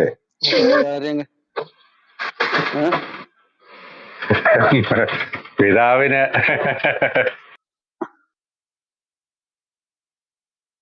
കേട്ടില്ല. ഞാൻ കേൾക്കുന്നില്ല. അല്ല, പിതാവ് ഞങ്ങള് പിതാവിനെ ആരാധിക്കുന്ന എന്ന് പറഞ്ഞ് മെഹബൂബ്, അതാണ് മെഹബൂബിനെ വിളിച്ചിട്ട് അല്ല, നമ്മുടെ നഗാസ് ഉണ്ടല്ലോ, നഗാസ് കൂടി ഉണ്ട്, പറഞ്ഞോളൂ. അല്ല, എനിക്ക് ഭയങ്കര ചിരി വന്നു മാമ്പ്രതന്റെ ഒരു ചോദ്യം കേട്ടിട്ട്. അതായത് ഈ കല്ലെന്ന് പറയുന്നത് മുസ്ലിങ്ങൾക്ക് എന്ത് വേണമെങ്കിലും സങ്കല്പിക്കാം, എന്ത് വേണമെങ്കിലും പറയാം, എന്ത് വേണമെങ്കിലും വ്യാഖ്യാനം കൊണ്ടുവരാം. കാരണം അവരുടെ ഗ്രന്ഥം അങ്ങനെ ഒരു ഗ്രന്ഥമല്ലേ. അവര് പറയുന്നത് വായിക്കുന്നത് പോലെ മനസ്സിലാക്കരുത്, മനസ്സിലാക്കുന്നത് പോലെ എന്ത് ചെയ്യരുത്, വ്യാഖ്യാനിക്കരുത്. അതല്ല ക്രൈസ്റ്റ് ബ്രദറെ, ഒരു 4 പോയിന്റാ ഞാൻ പറഞ്ഞത്. 1, സ്വർഗത്തിൽ നിന്ന് ഇറങ്ങി വന്ന ജീവന്റെ അപ്പമാണെന്ന് യേശു ക്രിസ്തു കർത്താവ് നമ്മളോട് പറഞ്ഞിട്ടുണ്ട്. 2, മൂലക്കല്ലാണെന്ന് പറഞ്ഞിട്ടുണ്ട്. ഇത് യമനി മൂലക്കല്ലിൽ കൊണ്ട് വെച്ചിരിക്കുകയാണ്. പാപമോചനത്തിന് കർത്താവ് അല്ലാതെ വേറെ യാതൊരു രക്ഷയുമില്ല. 4, നമ്മുടെ ഇവരുടെ ഖിയാമത്ത് നാള്, നമ്മളുടെ ആ ഒരു എന്താണെന്ന് പറഞ്ഞു കഴിഞ്ഞാൽ, രണ്ടാമത്തെ ആ ഒരു ന്യായവിധിയില് കർത്താവാണ് എല്ലാവരെയും ന്യായം വിധിക്കുന്നത്. അന്നേരം ഇതെല്ലാം റിസംബിൾ ചെയ്യുകയാണ് ഓരോ തരത്തിലും. അന്നേരം ഇത് വെച്ചിട്ട്, ഈ കല്ല് വെച്ചിട്ട് ഇത്രയും ആൾക്കാരെ ഡിസെപ്ഷൻ എന്ന് പറഞ്ഞു കഴിഞ്ഞാൽ, ഇത്രയും ആൾക്കാര്, ലക്ഷക്കണക്കിന് ആൾക്കാരെ സകലതും വിറ്റുപെറുക്കി. നമുക്കറിയാവുന്ന നമ്മുടെ അടുത്തൊക്കെ താമസിക്കുന്ന ആൾക്കാരുണ്ട്, അവർക്ക് ഈ കോട്ടായില് നമ്പർ കിട്ടാഞ്ഞിട്ട് ഏകദേശം 3-4 ലക്ഷം രൂപയോളം ഭാര്യയും ഭർത്താവും കൂടി അവിടെ പോകാനായിട്ട് ഇവര് ആ പൈസ ചെലവാക്കി തിരിച്ചു വന്നിരിക്കുക, ഹാജിയാരെന്നും പറഞ്ഞ്. അന്നേരം അവരുടെ ആ ഒരു പാപമോചനത്തിന്റെ ഒരു വിശ്വാസത്തിന് വേണ്ടിയിട്ട് ഇതെല്ലാം നമ്മളെ കർത്താവിനെ പരസ്യമായിട്ട് നിർത്തിയിരിക്കുന്നു. അന്നേരം ഇത് ഒരു ഡിബേറ്റിന് എടുക്കേണ്ട ഒരു വിഷയമാണ്. ഞാൻ എന്റെ മനസ്സിൽ ഞാൻ ചിലപ്പോൾ വൈൽഡായിട്ട്, അതാണ് ഞാൻ ലീ സിസ്റ്ററിനോട് പറഞ്ഞത്, ചിലപ്പോൾ ഞാനത് വൈൽഡായിട്ട് ചിന്തിച്ചതായിരിക്കും. പക്ഷെ ഒത്തിരി അല്ല മാമൻ ബ്രദറെ, താങ്കൾ പറഞ്ഞത് വളരെ സിൻസിയറും സീരിയസ് ആയിട്ടാണ് താങ്കൾ പറഞ്ഞത്. അത് വാലിഡ് ആണ്. ഞാൻ അങ്ങനെ പറഞ്ഞല്ല, എനിക്ക് ചിരി വന്നത് മറ്റൊന്നുമല്ല. ഈ കല്ലെന്ന് പറയുന്നില്ലേ, ഇപ്പൊ കർത്താവ് കോർണർ സ്റ്റോൺ, മൂലക്കല്ല് നമ്മൾ എടുക്കുന്നത് അത് ആത്മീയ അർത്ഥത്തിലല്ലേ, സ്പിരിച്വൽ സെൻസിലല്ലേ നമ്മൾ അത് മനസ്സിലാക്കുന്നത്. കർത്താവ് മൂലക്കല്ല്, കർത്താവ് മൂലക്കല്ലായിട്ട് ഒരു അക്ഷരികമായിട്ടൊരു കല്ലായിട്ടാണോ? അല്ലല്ലോ. പക്ഷെ ഇവര് അക്ഷരികമായിട്ട് കല്ലിനെ വെച്ചല്ലേ ആരാധിക്കുന്നത്. ഇവരല്ലേ വിഗ്രഹാരാധികള്. ഇവര് ലോകത്തുള്ള സകല മനുഷ്യരെയും, ക്രിസ്ത്യാനികളെ, മറ്റെല്ലാവരെയും നിങ്ങൾ വിഗ്രഹാരാധികളാണെന്ന് ഇവര് പരിഹസിക്കുമ്പോ, ഇവരാണ് അക്ഷരാർത്ഥത്തിൽ വിഗ്രഹാരാധികള്. ഇവര് വിഗ്രഹത്തെ വെച്ചാണ് വണങ്ങുന്നത്. ഈ കാബയിലെ കല്ലില്ലെങ്കിൽ ഇവരാരെങ്കിലും അവിടെ ചെല്ലുവോ? കാബാവിലെ കല്ല് അത് അവിടെ നിന്ന് എടുത്ത് ഇപ്പോഴുള്ള രാജാവ്, ഇപ്പോഴുള്ള പ്രിൻസ് അത് തല്ലിപ്പൊട്ടിച്ച് ദൂരക്കളയെന്ന് പറഞ്ഞാൽ പിന്നെ ഏതെങ്കിലും മനുഷ്യൻ അവിടെ കയറുവോ? അപ്പോ ഞാൻ പറയുന്നത്, നമ്മുടെ തിരുവെഴുത്തിൽ പറഞ്ഞിരിക്കുന്നത് കോർണർ സ്റ്റോൺ കർത്താവായ യേശുക്രിസ്തു മൂലക്കല്ലായിരിക്കെ, മാത്രമല്ല മൂലക്കല്ല് ഇട്ടിട്ട് ഫൗണ്ടേഷൻ ഉണ്ടല്ലോ, ഫൗണ്ടേഷൻ മുകളിലല്ലേ. അപ്പൊ കർത്താവ് താഴെ മുകളിൽ നിന്നാണോ അതിന്റെ അർത്ഥം? അങ്ങനെയല്ലല്ലോ. അപ്പോ നമ്മൾ ആത്മീയമായിട്ട് ഈ കാര്യങ്ങളെ പഠിക്കുമ്പോ അവരെ സംബന്ധിച്ചിടത്തോളം ആത്മീയം എന്നൊരു കാര്യമേ അവർക്കില്ല. ആത്മീയം വരണമെങ്കിൽ ആത്മാവ് ഉണ്ടാകണമല്ലോ, അള്ളാഹു ആത്മാവല്ലല്ലോ.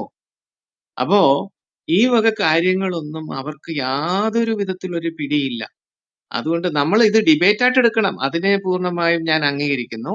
നമുക്കിത് ഡിബേറ്റായിട്ട് സംസാരിക്കാൻ പറ്റിയ ഒരു വിഷയമാണ്. തീർച്ചയായിട്ടും ഇതൊരു താരതമ്യ പഠനത്തിന് വിധേയപ്പെടുത്തുമ്പോൾ തലയ്ക്ക് എന്തെങ്കിലും അല്പം ചിന്തിക്കാൻ കഴിവുള്ള മുസ്ലിം സുഹൃത്തുക്കൾ, ഞാനൊരു വളരെ സ്നേഹത്തോട് തന്നെയാണ് ഈ വാക്കുകൾ പറയുന്നത്, തലയ്ക്ക് ചിന്തിക്കാൻ ദൈവം കൊടുത്തിട്ടുള്ള സ്വാഭാവിക കഴിവ് അവർ ഉപയോഗിക്കുമെങ്കിൽ ഇങ്ങനെയൊരു താരതമ്യ പഠനം നടത്തി കഴിഞ്ഞാൽ തീർച്ചയായും കേൾക്കുന്ന എല്ലാവർക്കും അത് പ്രയോജനപ്പെടും. അത് കേവലം മുസ്ലിങ്ങൾക്ക് മാത്രമല്ല, ക്രൈസ്തവരായ ദൈവമക്കൾക്കും ആ താരതമ്യ പഠനം നടത്തുമ്പോൾ നമ്മുടെ കർത്താവിനെ എത്രയോ ഉന്നതനായിട്ട് കാണാനും മഹത്വപ്പെടുത്താനും ഇടയായി തീരുന്നുള്ളത് സത്യമാണ്. Thank you. അപ്പൊ ചുരുക്കി പറഞ്ഞാല് ഈ കർത്താവായ യേശുക്രിസ്തു ആണ് ആ മൂലയിൽ ഇരിക്കുന്നത്. അതിനെ കുറിച്ച് എന്താ അഭിപ്രായം? അച്ഛൻ കുഞ്ഞു ബ്രദർ ഇപ്പൊ ആറ് സൈഡിൽ നിന്നാ വർത്താനം പറയുന്നത്. മുസ്ലിങ്ങളുടെ സൈഡ് ആയോ? എനിക്കൊരു സംശയമുണ്ട്. അച്ഛൻ വെച്ച കർത്താവിനെ അങ്ങനെ പറയുന്ന കാര്യത്തിൽ എനിക്ക് ഒരു താല്പര്യമില്ല കേട്ടോ. മൂലയ്ക്ക് കൊണ്ട് കർത്താവിനെ വെച്ചിരിക്കണം. അല്ല, ഇപ്പൊ മനസ്സിലായി മനസ്സിലാക്കപ്പെട്ടവരാരാണ്? ക്ലബ് ഹൗസിലെ മനസ്സിലാക്കപ്പെട്ട കറക്റ്റ് അച്ഛൻ വെച്ചാനാണ് ക്ലബ് ഹൗസിലെ മനസ്സിലാക്കപ്പെട്ട. ജെയിംസ് സാറെ പ്രൈസലോ, ഞാന് ഇന്ന് നല്ലൊരു ദിവസമായിരുന്നു. സാറിന്റെ ആ ക്ലാസ് മുഴുവൻ കേട്ടോണ്ടിരിക്കുകയായിരുന്നു. എനിക്ക് സംസാരിക്കാൻ പറ്റില്ലെന്ന് മാത്രമേ ഉള്ളൂ. ഞങ്ങളൊരു വിഷയം ചർച്ച ചെയ്തതാണ്. ജെയിംസ് സാറ് കേട്ടിരുന്നു എങ്കിൽ അത് അഭിപ്രായം പറയുന്നത് നല്ലതായിരിക്കും. ജെയിംസ് സാർ വന്നിട്ടുള്ള ജെയിംസ് സാറെ പ്രൈസ് ലോർഡ്. കണ്ടല്ലോ, കുറച്ച് നാളായിട്ട് കണ്ടില്ല, ഞാനും ഇല്ലായിരുന്നു. ഞാനിങ്ങോട്ട് വന്നതേ ഉള്ളൂ, ഇപ്പൊ രാവിലെ ഉണ്ടായിരുന്നു. ഓക്കെ. മാമൻ ബ്രദർ ഒരു ചോദ്യം ചോദിച്ചു, ഞങ്ങൾക്ക് അറിയാവുന്ന പോലെ അതിന് ഉത്തരം പറഞ്ഞു. ജെയിംസ് സാർ അതൊന്ന് അഡ്രസ് ചെയ്യാം, ഒന്ന് ഡീറ്റെയിൽ ആയിട്ട് പ്ലീസ്. മാമൻ ബ്രദറെ ചോദിച്ചോ. അല്ലല്ല, ഞാനിപ്പം ഓഫീസിൽ തിരക്കായി പോയി. രണ്ട് കാര്യങ്ങളും പറയണം. ഒന്ന് മറ്റേ നമ്മളെ യാക്കോബിന്റെ വിഷയവും, രണ്ടാമത് ഇപ്പൊ പറഞ്ഞ മൂലക്കല്ല്. ഇത് രണ്ടും ജെയിംസ് സാറിന്റെ ഇതൊന്ന് കേൾക്കുക. ഞാൻ കേട്ടിരിക്കാം. അതൊന്ന് വിവരിച്ചിട്ട് പറഞ്ഞു കൊടുക്കുക സാറിന്. അതായത് അതൊന്ന് പറഞ്ഞിട്ട് പോ, അപ്പൊ ജെയിംസ് സാറിന് മനസ്സിലാവല്ലോ. സ്വർഗത്തിൽ നിന്ന് വീണ കല്ല്. ഇല്ല, ആദ്യം നമ്മൾ ബൈബിളിൽ നിന്ന് തന്നെ എടുക്കാം. യാക്കോബ് കാര്യം, ഒരു നേരം വിളിക്കുന്നവരെ അത് മാന് എന്നും പറഞ്ഞിട്ടാണ് അത് പറഞ്ഞിരിക്കുന്നത്, റെസ്ലിംഗ്, കിൽമോണി. രണ്ടാമത് അതിനകത്ത് ആത്മീയമായിട്ട് നമ്മൾ ചിന്തിക്കുകയാണെങ്കിൽ അതിനകത്ത് ഒരു പ്രോബ്ലം വരും. എന്താണെന്ന് പറഞ്ഞു കഴിഞ്ഞാല് യാക്കോബിന്റെ തുടയിൽ തൊട്ടു. അത് ഇവരും അംഗീകരിക്കുന്നുണ്ട്, യഹൂദന്മാരും അത് അംഗീകരിക്കുന്നുണ്ട്. അവരിപ്പോഴും മീറ്റ് കഴിക്കുന്ന സമയത്ത് അവിടെ ആ ഞരമ്പുള്ള അത് കളഞ്ഞിട്ടാണ് അവരത് കഴിക്കുന്നത്. അതൊന്ന് ജെയിംസ് സാറേ. രണ്ടാമത്തെ ക്വസ്റ്റ്യൻ ഇതാണ്, യമനി കോർണറിൽ ഇവര് കാബായിൽ കൊണ്ട് കല്ല് വെച്ചിട്ടുണ്ട്.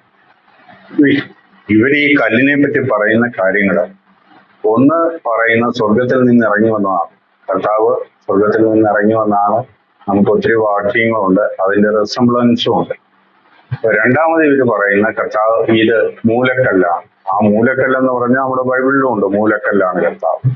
അതിലാണ് അപ്പോസ്തലന്മാരും ഇതും എല്ലാം കർത്താവ് പണിതിരിക്കുന്നത്, സഭ പണിതിരിക്കുന്ന കർത്താവിന്റെ ആ മൂലക്കല്ല. മൂന്നാമത് ഇവര് പറയുന്നത് പാപങ്ങൾ മോചിച്ചെടുക്കാനായിട്ടുള്ള കഴിവുണ്ട് ഈ കല്ലിന്. നാലാമത് ന്യായവിധി ദിവസത്തില് ഇതിന് കണ്ണും വായും മൂക്കും ഒക്കെ വെച്ചിട്ട് ഇതിൽ പോയിട്ട് തൊട്ടതും മറ്റിയും ആയിട്ടുള്ള ആൾക്കാർക്ക് മുഴുവൻ അതൊരു സാക്ഷ്യമായിരിക്കും എന്ന് ഇവര് പറയുന്നുണ്ട്. അന്നേരം ഇത് നമ്മള് ഒന്ന് കർത്താവിന്റെ ആ ഒരു രീതിയിൽ ഈ കല്ലുമായിട്ട് ഒത്തിരി റിസംബ്ലൻസ് ഇവര് കൊടുത്തുണ്ട്. ഒരു ടോട്ടൽ ഡിസെപ്ഷൻ ആ കാബായില് ഇവര് ചെയ്തിട്ട് ലക്ഷക്കണക്കിന് ആൾക്കാർ അവിടെ നിസ്കരിക്കുന്നതാണ്. അതിനു വേണ്ടിയിട്ട് ഇവര് കാണും വിറ്റും പോവുകയാണ്. ഒത്തിരി സിനിമകൾ വരെ ഇറങ്ങിയിട്ടുണ്ട് അതിന്റെ പേരിൽ, കാര്യം ഹജ്ജിന് പോകാൻ പറ്റാതിരുന്ന ആൾക്കാരുടെ. അന്നേരം ഇതൊരു ഒരു ഒരു വല്ലാത്ത തരത്തിലുള്ള ഒരു ഡിസെപ്ഷൻ. അന്നേരം ഇതൊരു ഡിബേറ്റ് സബ്ജക്റ്റ് ആയിട്ട് വേണോ എന്നുള്ള ഒരു അഭിപ്രായം ഞാൻ ചോദിച്ചു നമ്മുടെ സഹോദരന്മാരോട്. കുറച്ചുപേര് അതിനകത്ത് അഭിപ്രായം പറഞ്ഞു. പക്ഷെ ഈ രണ്ട് കാര്യങ്ങള് സാറ് ഒന്ന് അഡ്രസ് ചെയ്തിരുന്നെങ്കിൽ നല്ലതായിരുന്നു. വ്യക്തമായോ സാർ? യാക്കോബിന്റെ ചോദിച്ചത്, യാക്കോബിന്റെ തൊട ഉളുക്കിയത് കൊണ്ട് മൃഗങ്ങളുടെ തൊടയിലുള്ള മാംസം കഴിക്കാറില്ല. അപ്പൊ അതിനെ ഏതുമായിട്ടാണ് ലിങ്ക് ചെയ്തേ?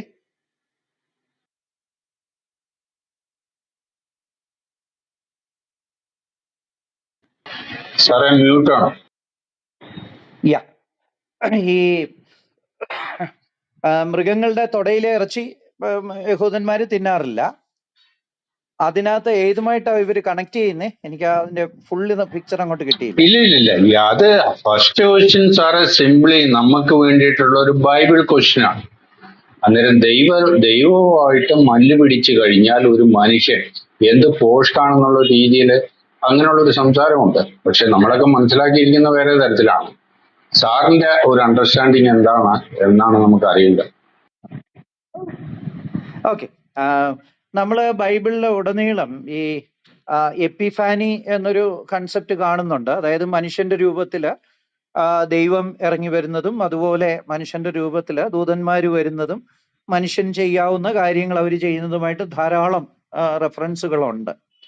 അങ്ങനെ ഒരു റെഫറൻസ് ആയിട്ടാണ് ഞാൻ പലപ്പോഴും ഈ ദൂതനുമായിട്ട് മല്ല് പിടിച്ചു എന്നുള്ള ഭാഗം കാണുന്നത്. ആ മല്ല് തന്നെ പല ഓതേഴ്സും പറയുന്നത് അത് ഒരു വെർബൽ മല്ലായിരിക്കണം. അതായത് അങ്ങോട്ടും ഇങ്ങോട്ടും പോവാൻ കഴിയാതെ അനുവദിക്കാതെ വണ്ണം. ചില കമന്റേറ്റേഴ്സ് അതിനെ പ്രാർത്ഥനയോട് ഉപമിക്കുന്നുണ്ട്. അതായത് പ്രാർത്ഥനയിലൂടെ ഇങ്ങനെ യാക്കോബ് ദൈവത്തോട് മല്ല് പിടിച്ചുകൊണ്ടേയിരുന്നു. അപ്പൊ ഒരു സ്റ്റെയിൽമേറ്റ് പോലെ, നീ എന്നെ അനുഗ്രഹിച്ചിട്ടല്ലാതെ ഞാൻ വിടുകയില്ല എന്നുള്ള, അനുഗ്രഹിക്കണം എന്നുള്ള പ്രാർത്ഥനയായിരിക്കാം യാക്കോബ് അന്ന് ചെയ്തത്. ഒരു പക്ഷെങ്കില് യാക്കോബിന്റെ ഫുൾ ലൈഫിലേക്ക് അവൻ തിരിഞ്ഞു നോക്കി ഏറ്റുപറഞ്ഞുപേക്ഷിച്ച്, ദൈവമേ നീ എന്നെ അനുഗ്രഹിച്ചേ മതിയാകൂ, ഞാൻ എൻ്റെ തെറ്റുകൾ കാണുന്നു, കുറ്റങ്ങൾ കാണുന്നു എന്ന് പറഞ്ഞ് പ്രത്യേകിച്ച് ആ ഏകാന്തതയില് വലിയ പ്രയാസങ്ങൾ താൻ നേരിടുന്ന സമയത്ത്, വലിയ ത്രെട്ടൊക്കെ കാണുന്ന സമയത്ത് തൻ്റെ ജീവിതത്തെ ഒന്ന് ആകപ്പാടെ നോക്കിയിട്ട് അങ്ങനെ ഒരു ഏണസ് പ്രയറിനെ റെപ്രസെന്റ് ചെയ്യുന്നതാണ് അതെന്നും പറയുന്ന പണ്ഡിതന്മാരുണ്ട്. അപ്പൊ അതെങ്ങനെയായാലും അതിനകത്ത് വേറെ ഡോക്ട്രിനൽ പ്രോബ്ലം ഒന്നും പറയാനില്ല. ആ ദൂതന് ഒരു മനുഷ്യനെ പോലെ വന്ന് ഫിസിക്കൽ മല്ല് പിടിച്ചതാണെങ്കിൽ പോലും അതിനകത്ത് പ്രത്യേകിച്ച് ഇവര് സെലിബ്രേറ്റ് ചെയ്യുന്ന പോലെ സെലിബ്രേറ്റ് ചെയ്യാനൊന്നുമില്ല. കാരണം നമ്മുടെ കർത്താവ് ദൈവമായിരിക്കെ ഒരു മനുഷ്യനെ പോലെ ഈ ഭൂമിയിൽ വന്ന് താൻ തന്നെ അത് നമുക്ക് ഡെമോൺസ്ട്രേറ്റ് ചെയ്തു തന്നിട്ടുണ്ട്. ദൈവം മനുഷ്യനോടുകൂടെ വസിക്കുന്ന ഇമ്മാനുവേലിന്റെ അവസ്ഥ. അപ്പൊ അതുകൊണ്ട് പഴയ നിയമകാലത്ത് യാക്കോബിനൊരു ദൂതൻ പ്രത്യക്ഷനായി ഏത് തരത്തിലാണ്, വെർബൽ ആയിരുന്നോ അതോ ഫിസിക്കൽ ആയിരുന്നോ എന്ന് നമുക്ക് അറിയത്തില്ല. രണ്ടാണെങ്കിലും നമുക്ക് അതിനകത്ത് പ്രത്യേകിച്ച് അതിനകത്ത് എന്തുവാ ഒരു കോൺട്രഡിക്ഷനോ അല്ലെങ്കിൽ അതിലൊരു ചേർച്ചയില്ലായ്മയോ തോന്നേണ്ട ആവശ്യമില്ലെന്നാണ് എനിക്ക് തോന്നുന്നത്. That is possible. രണ്ടാമതായിട്ട് കല്ലിന്റെ കാര്യമാണ്. ഇതിവരുടെ ഒരു യൂഷ്വൽ പ്രോബ്ലം ആയിരുന്നു. ഞാൻ കയറിയപ്പോഴും ക്രൈസ്റ്റ് ബ്രദർ അതാ പറഞ്ഞുകൊണ്ടിരുന്നത്. അപ്പം ഞാൻ ഈ പറയുന്ന കാര്യങ്ങളൊക്കെ ക്രൈസ്റ്റ് ബ്രദർ നേരത്തെ പറഞ്ഞു കാണുമെന്നാണ് ഞാൻ വിചാരിക്കുന്നത്. ഇവർക്ക് എല്ലാം ഫിസിക്കലാ, നത്തിങ് സ്പിരിച്വൽ. അതുകൊണ്ടാണ് ഈ ഹജ്ജിന് പോകുമ്പം കല്ലെറിയുന്നത്, പിശാചിനെ കല്ലെറിയുകയൊക്കെ ചെയ്യും. അതുപോലെ നക്ഷത്രങ്ങളെ എടുത്ത് പിശാചിനെ എറിയുക, ഇങ്ങനെയൊക്കെയുള്ള പല പരിപാടികളുണ്ട്. ഇവർക്ക് ഫിസിക്കലേ ഉള്ളൂ, സ്പിരിച്വൽ എന്നൊരു ആസ്പെക്ട് ഇല്ല. എല്ലാ കാര്യങ്ങളിലും ഫിസിക്കലാണ്, ഒരു കാര്യത്തിലും സ്പിരിച്വൽ എന്നുള്ള ഒരു ആസ്പെക്ട് ഇല്ല. ഇവരുടെ ഹെവൻ എടുത്ത് നോക്കിയാലും അത് തന്നെയാണ് പ്രശ്നം. അവിടെ കള്ളിന്റെ കടലും പൂറികളും അല്ലെ കുറെ ബാലന്മാരും എല്ലാം ഫിസിക്കലാണ്. ഇവരുടെ ദർശനം വളരെ ലിമിറ്റഡ് ആണ്, ബ്ലൈൻഡഡ് ആണ്. അതുകൊണ്ട് ഇവർക്ക് സ്പിരിച്വൽ ആയിട്ടുള്ള ഒന്നിനെയും കാണാനായിട്ട് സാധിക്കത്തില്ല. കർത്താവ് തന്നെ മൂലക്കല്ലായിട്ട് ഉപമിച്ചിരിക്കുന്ന ഒരു ഇൻവിസിബിൾ ചർച്ചിനോടാ, ഇൻവിസിബിൾ ചർച്ചിന്റെ മൂലക്കല്ലിനോടാ. അപ്പൊ ഒരു കല്ലായിട്ടോ ഒരു ഫിസിക്കൽ ഒബ്ജക്റ്റ് ആയിട്ടോ അല്ല കർത്താവ് തന്നെ കുറിച്ച് അത് പറഞ്ഞിരിക്കുന്നത്. തന്റെ ടീച്ചിങ് ആണ് ഈ ചർച്ചിന്റെ ആധാരശില എന്നുള്ള അർത്ഥത്തിൽ ആ കർത്താവ് പറഞ്ഞിരിക്കുന്നത്. തന്റെ ടീച്ചിങ്ങും അപ്പോസ്തലന്മാരിൽ കൂടെ താൻ നടത്തിയ ടീച്ചിങ്ങുമാണ് സഭയുടെ ആധാരമായിരിക്കുന്നത്. അത് ഒരു സ്പിരിച്വൽ മീനിങ്ങിലാണ് കർത്താവ് പറഞ്ഞിരിക്കുന്നത്. പക്ഷെ ഇവർക്ക് സ്പിരിച്വൽ മീനിങ് പലപ്പോഴും മനസ്സിലാകത്തില്ല. പിന്നെ ഇവര് സ്വർഗത്തെ കുറിച്ച് പോലും ഒരു ഫിസിക്കൽ എൻറ്റിറ്റി ആയിട്ടാണ് കണക്കാക്കുന്നത്. അതൊരു ഫിസിക്കൽ എൻറ്റിറ്റി അല്ല. സ്വർഗത്തില് ട്രാൻസ്ഫോംഡ് ആയിട്ട് ജഡരക്തങ്ങൾക്ക് അതിനെ പ്രാപിക്കാൻ കഴിയത്തില്ലെന്ന് തന്നെ നമ്മൾ വായിക്കുന്നുണ്ട്. അപ്പം നമ്മൾ പോലും പോകുന്നത് നമ്മൾ ട്രാൻസ്ഫോർമേഷൻ സംഭവിച്ചിട്ടാണ്. ട്രാൻസ്ഫോർമേഷൻ എന്ന് പറഞ്ഞാൽ, ഒരു ഉദാഹരണം പറഞ്ഞാൽ, ഇപ്പം കുറച്ച് മണലും കാരോ എല്ലാം കൂടെ എടുത്ത് ഒരു 3000 ഡിഗ്രി ചൂടാക്കി ഉരുക്കി കഴിഞ്ഞിട്ട് അത് കട്ടി പിടിക്കുമ്പോൾ ഗ്ലാസ് ആയിട്ട് മാറും.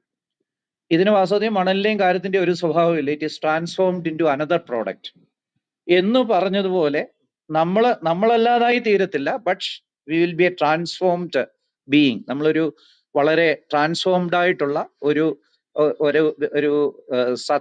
ഒരു സത്വമായിട്ടായിരിക്കും, അല്ലെങ്കിൽ ഒരു ബീയിങ് ആയിട്ടായിരിക്കും സ്വർഗത്തിലേക്ക് പോകുന്നത്. അപ്പം ഈ സ്വർഗം എന്ന് പറയുന്നത് ജഡരക്തങ്ങൾക്ക് ഒക്യുപ്പൈ ചെയ്യാൻ പറ്റുന്ന ഒരു ഫിസിക്കൽ പ്ലേസ് അല്ല.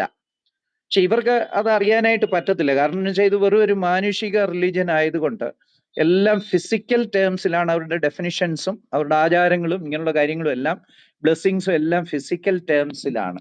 അപ്പൊ ആ ദർശനം കൊണ്ടാണ് ഇവരുടെ കല്ലും കർത്താവുമായിട്ട് ഒരു സാമ്യമോ ഒരു എന്തെങ്കിലും ഒരു സാമ്യം നമുക്ക് പറയാനായിട്ട് സാധിക്കത്തില്ല. മാത്രമല്ല ഈ കല്ലും ആരോ മോഷ്ടിച്ചെടുത്തുകൊണ്ട് പോയി പൊട്ടിച്ച് തകർത്ത് പിന്നൊട്ടിച്ച് വെച്ചൊരു കല്ലൊക്കെയാ. ഇതിനെ കർത്താവിനോട് ഉപമിക്കുക എന്ന് പറയുന്നത് ഒരു വല്ലാത്ത കാര്യമാണ്. മാത്രമല്ല സ്വർഗത്തിൽ നിന്ന് ഇങ്ങനെ ഒരു കല്ല് ഒരു സ്പിരിച്വൽ പ്ലേസിൽ നിന്ന് ഒരു ഫിസിക്കൽ ബോഡി ഭൂമിയിലേക്ക് ഇറങ്ങി വന്നു എന്നൊക്കെ പറയുന്നത് വെറും ഫോഷ്കാണെന്നേ ചിന്തിക്കാനായിട്ട് സാധിക്കത്തുള്ളൂ. ഈ പറയുന്ന സാമ്യങ്ങളൊക്കെ വെറും സ്പിരിച്വലിനെ ഫിസിക്കലുമായിട്ട് കമ്പയർ ചെയ്ത് കൃത്രിമമായിട്ടുണ്ടാക്കുന്ന സാമ്യങ്ങളാണെന്നാണ് എനിക്ക് തോന്നുന്നത്. Thank you. അല്ലാതെ അത് എക്സ്പോസ് ചെയ്യേണ്ട ഒരു ഡിബേറ്റ് ആകണ്ടേ എന്നാണ് ഇവിടെ ഒരു ചർച്ച വന്നത്.